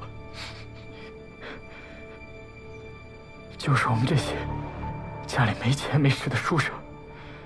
陈父和周哥、刘使是书院里的霸王，他们看谁不顺眼，就非打即骂，或者把人当作畜生一样取乐。陈父，他还记录下这本册子，让我们传卡，以此震慑。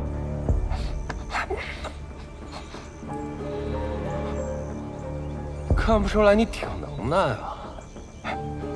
啊，连我爹都敢顶撞，啊！骨头这么硬，那今天你就给我趴着尿尿！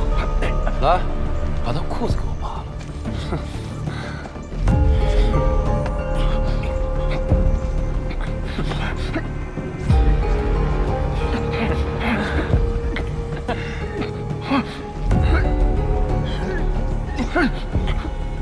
看什么看？你们也想趴着尿尿？滚！岂有此理！那你们怎么不告他？没用的。陈长员一心护子，他威胁我们不许宣扬。我们都是出身寒门，10年苦读，谁不想博取个功名啊？要是跟长员作对，那就等于失去了避举的资格，前途毁于一旦。所以大家谁都不敢说，大家都想忍一忍，等离开这里，自然就会好起来的。如今你要救陈父，我怕今后我们还要继续做猪做狗，才出此下策。上官小姐，我求求你，您可千万不要告诉别人，这是我告诉你的呀。你们知道我为什么喜欢虫子吗？因为虫子都是一群群的，不会抛弃同伴，而人却只想着自己。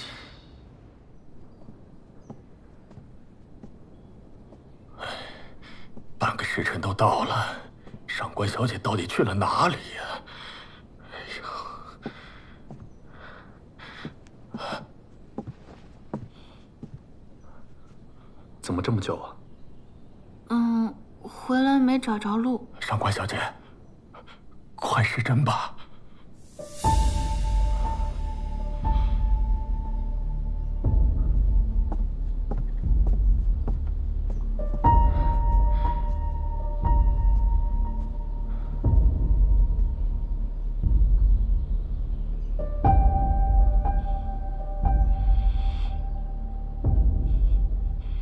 上官小姐，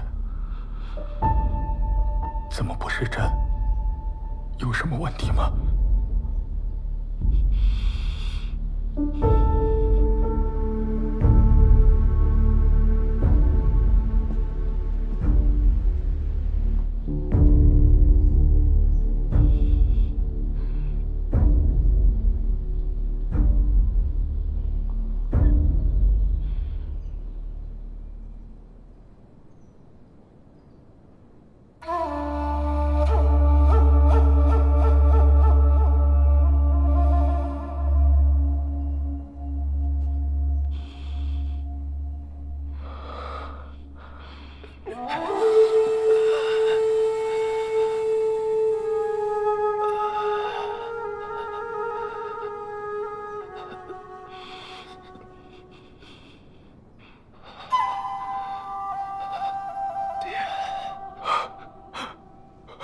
福儿，福儿，你终于清醒了。告诉爹，是不是沈慈害的你？一定是他，是他操弄那些虫子咬了我，没过多久我就看不见了。福儿，你受苦了。潘大人，请为我儿主持公道啊！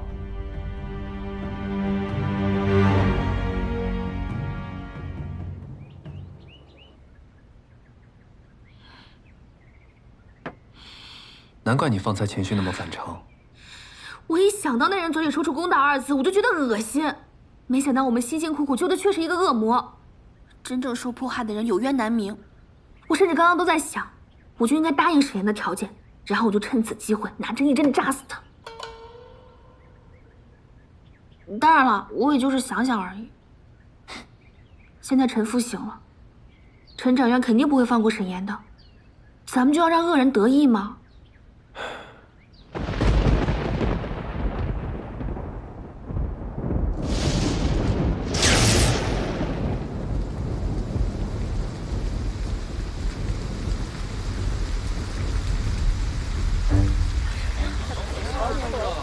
你们在看什么？知道吗？今日潘大人要公开判决鬼火勾魂案。妖术啊！什么？咱们一起看看。对，真是。我在这儿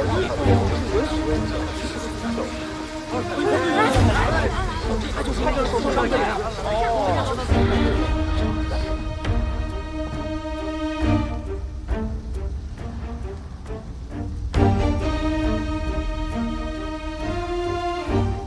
潘大人，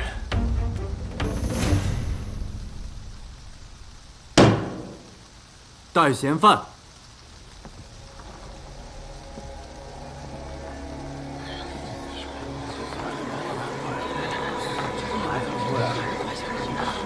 他就是那个书生，长得挺俊静的。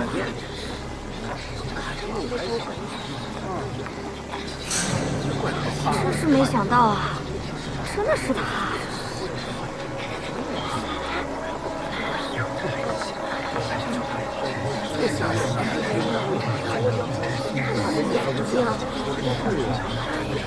你懂什么？这种妖孽怎么能轻易陷于下？千万别看他的眼睛，当心被勾了魂去。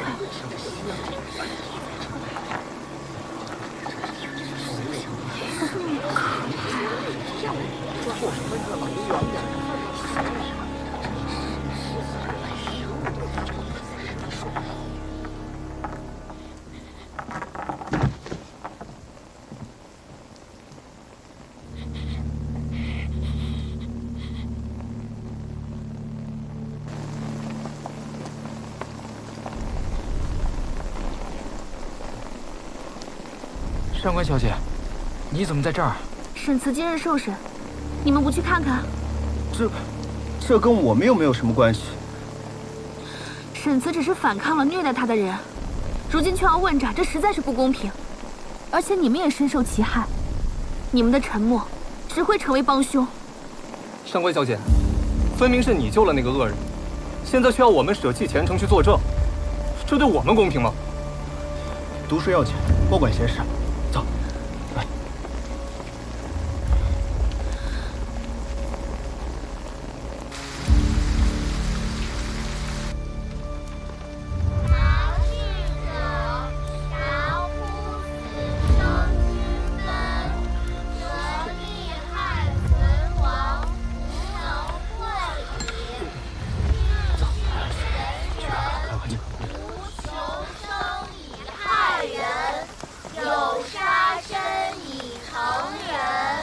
继续念。而不依之徒，摄取与然诺，千里送义，为此不顾事，达乎死生之分。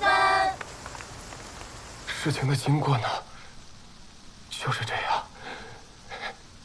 请大人严惩凶手，以为我死去的两位同窗之友。嫌犯，你以虫害人，致两死一伤，证据确凿，罪无可恕。你有何话说？无话。我有话说。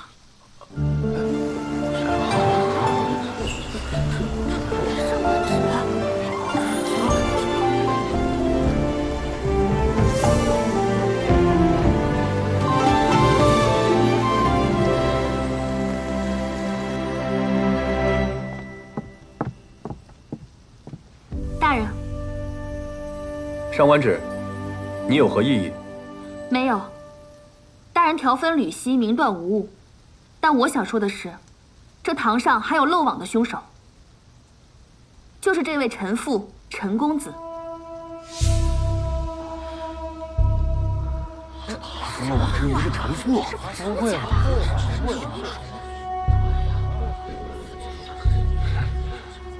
胡说八道什么？我杀谁了？你跟周哥、刘史三人图谋杀害沈慈。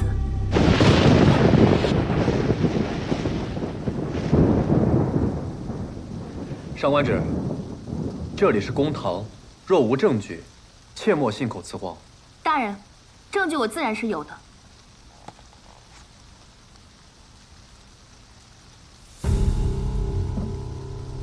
这本册子，陈公子应该不会陌生吧？都是你亲手所写，上面记载了你在新政书院所有的欺凌霸行。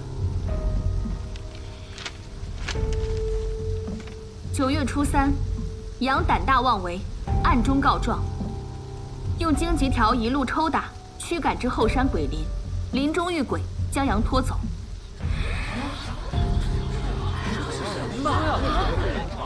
9月初3，也就是沈慈被害的当天，这也就说明根本就没有什么试胆大会，是陈父等人强行将沈慈拖走。怎么样？快点儿！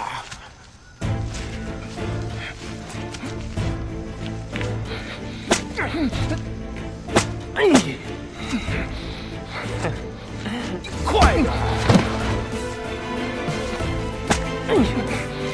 好玩吗？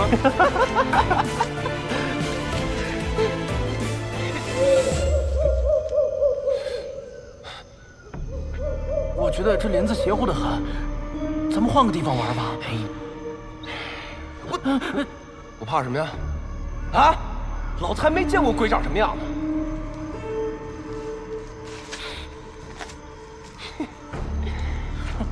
起来了。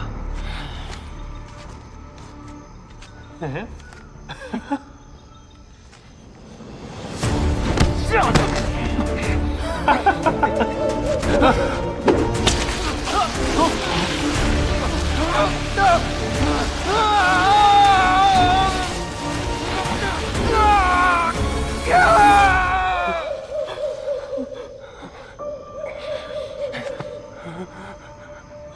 回去把嘴给我闭严实了。走。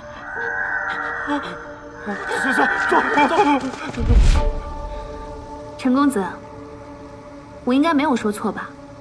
你自己的字迹，总不会认不出来吧？一本小册子而已，怎么能当做杀人的证据呢？富儿从小就喜欢奇思妙想，随手写下来的这些字句，若这也当真，岂不是太儿戏了？对啊，我编故事写着玩呢，根本就没有这些事儿。上官小姐，你之前救过富儿，我很感激。若是再这样没有分寸，我可以诉你诬告之罪。陈掌院，您先别着急，我还有人证。让他们进来吧。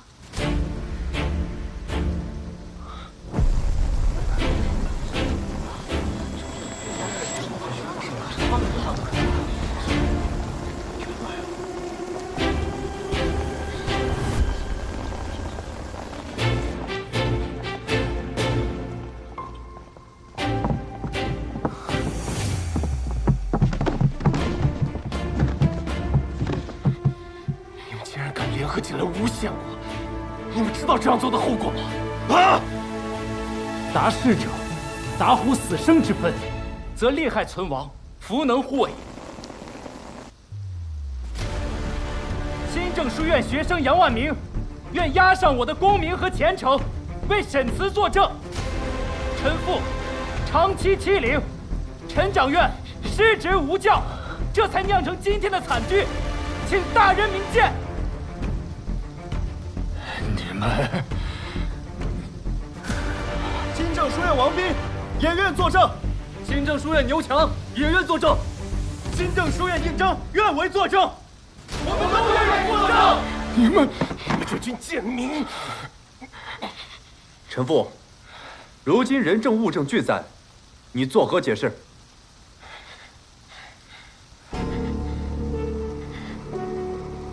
没错。是我打的沈慈，也是我逼他进的鬼灵，怎么样？富儿，怕什么呀，爹？您是掌院，整个书院都是我们家的，我不过是找点乐子而已。沈慈不是好好的在这儿吗？我赔他点医药费就是了。你们能治我的罪吗？啊？能啊。陈仵作，抬上来吧。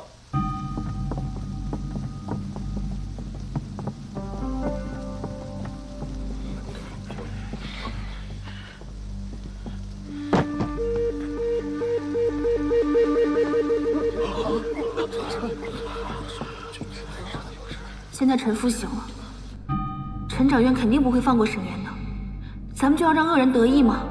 现在除了县衙里的人，没有人知道后山那具尸体是沈慈的，更没有人知道死牢里关着的是沈岩。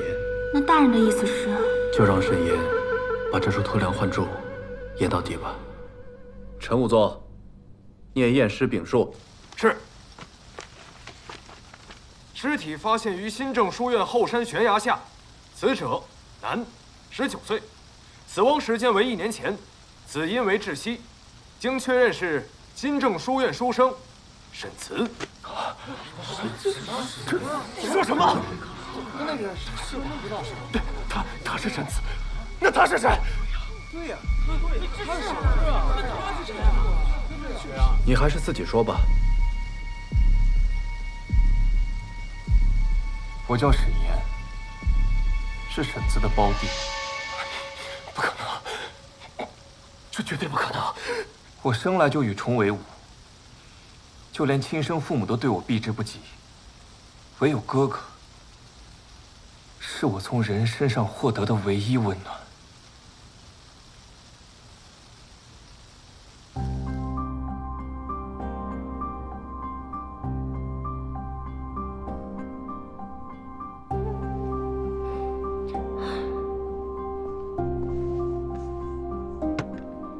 今天是咱们的生辰，这是娘亲手煮的长寿面，快吃啊吃！娘才不会给我煮长寿面呢，是哥那碗吧？我吃了，你吃什么？咱们同胞而生，分吃一碗面又算什么？不管别人怎么看你，我都很庆幸有你这个弟弟。谢谢哥。直到我闯下了弥天大祸。哥哥远走河阳求学，我便悄悄地跟着他，一直躲在书院的后山。可我没有想到，我哥那样一个好人，一个连虫子都不会踩死的人，却被你们这帮恶人凌虐致死。回去把嘴给我闭上！走！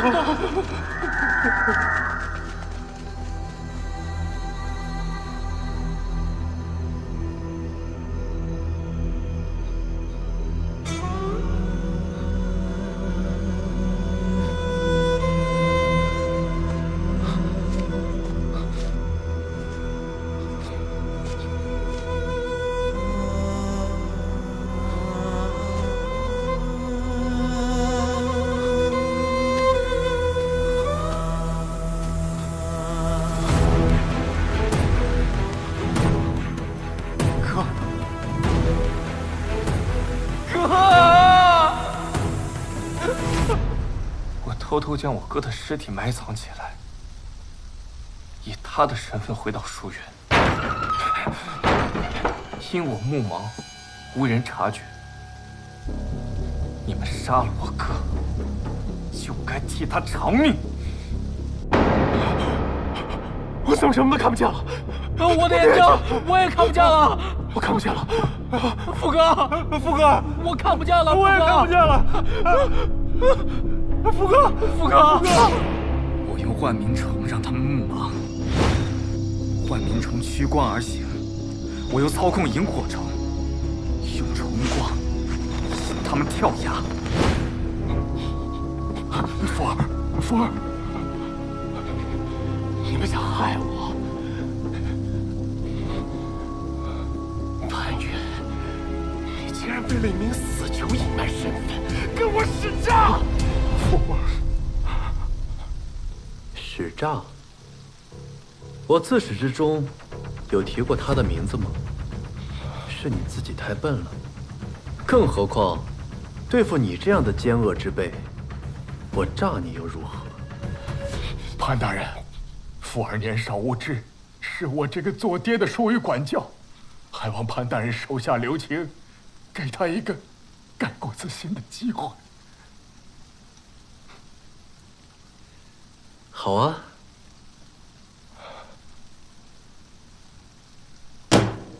根据我朝律例，过失杀人、伤害、无赦、即刻入狱，流放边疆。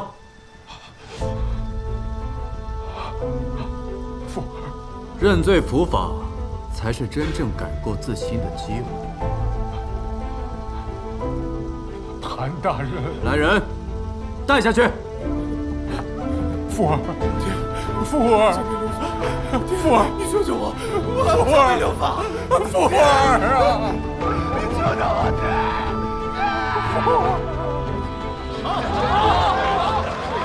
沈岩，你以仇复仇，其情可谅，但于法不容，判你杀人偿命，秋后问斩。草民知罪，谢过潘大人。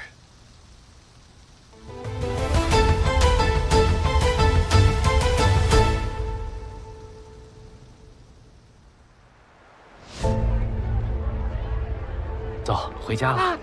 爹爹，那个哥哥说，达世者达乎死生之分，则利害存亡，弗能患也，是什么意思呀？意思就是说，读书最重要的是要懂得真正的大义。人一旦想明白了真正的大义，就会变得勇敢。什么利害关系都不能迷惑他，也不能吓退他。哦，那我将来也要做一个懂得真正大义的人，是吗？好。爹爹，你看太阳出来了。是啊，太阳出来了。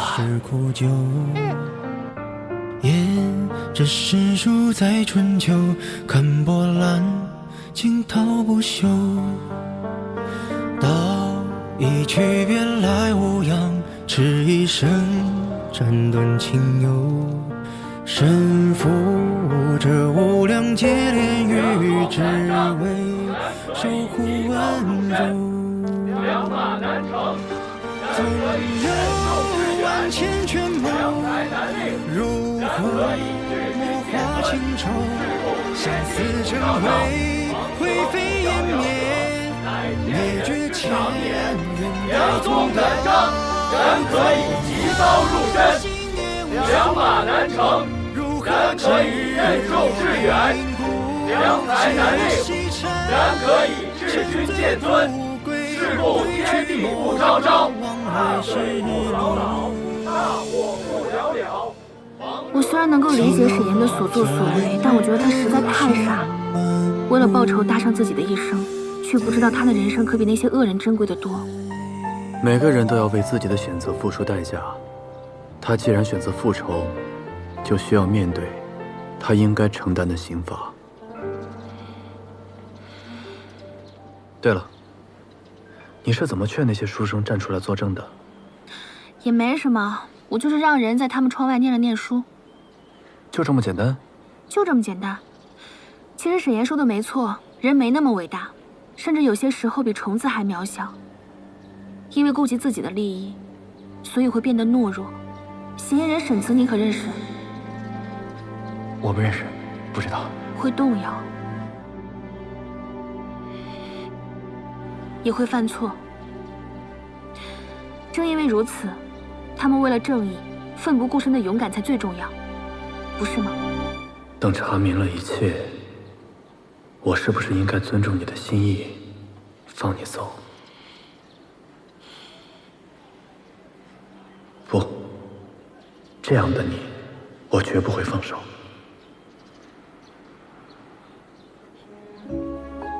你笑什么？没什么，雨过天晴，心情大好。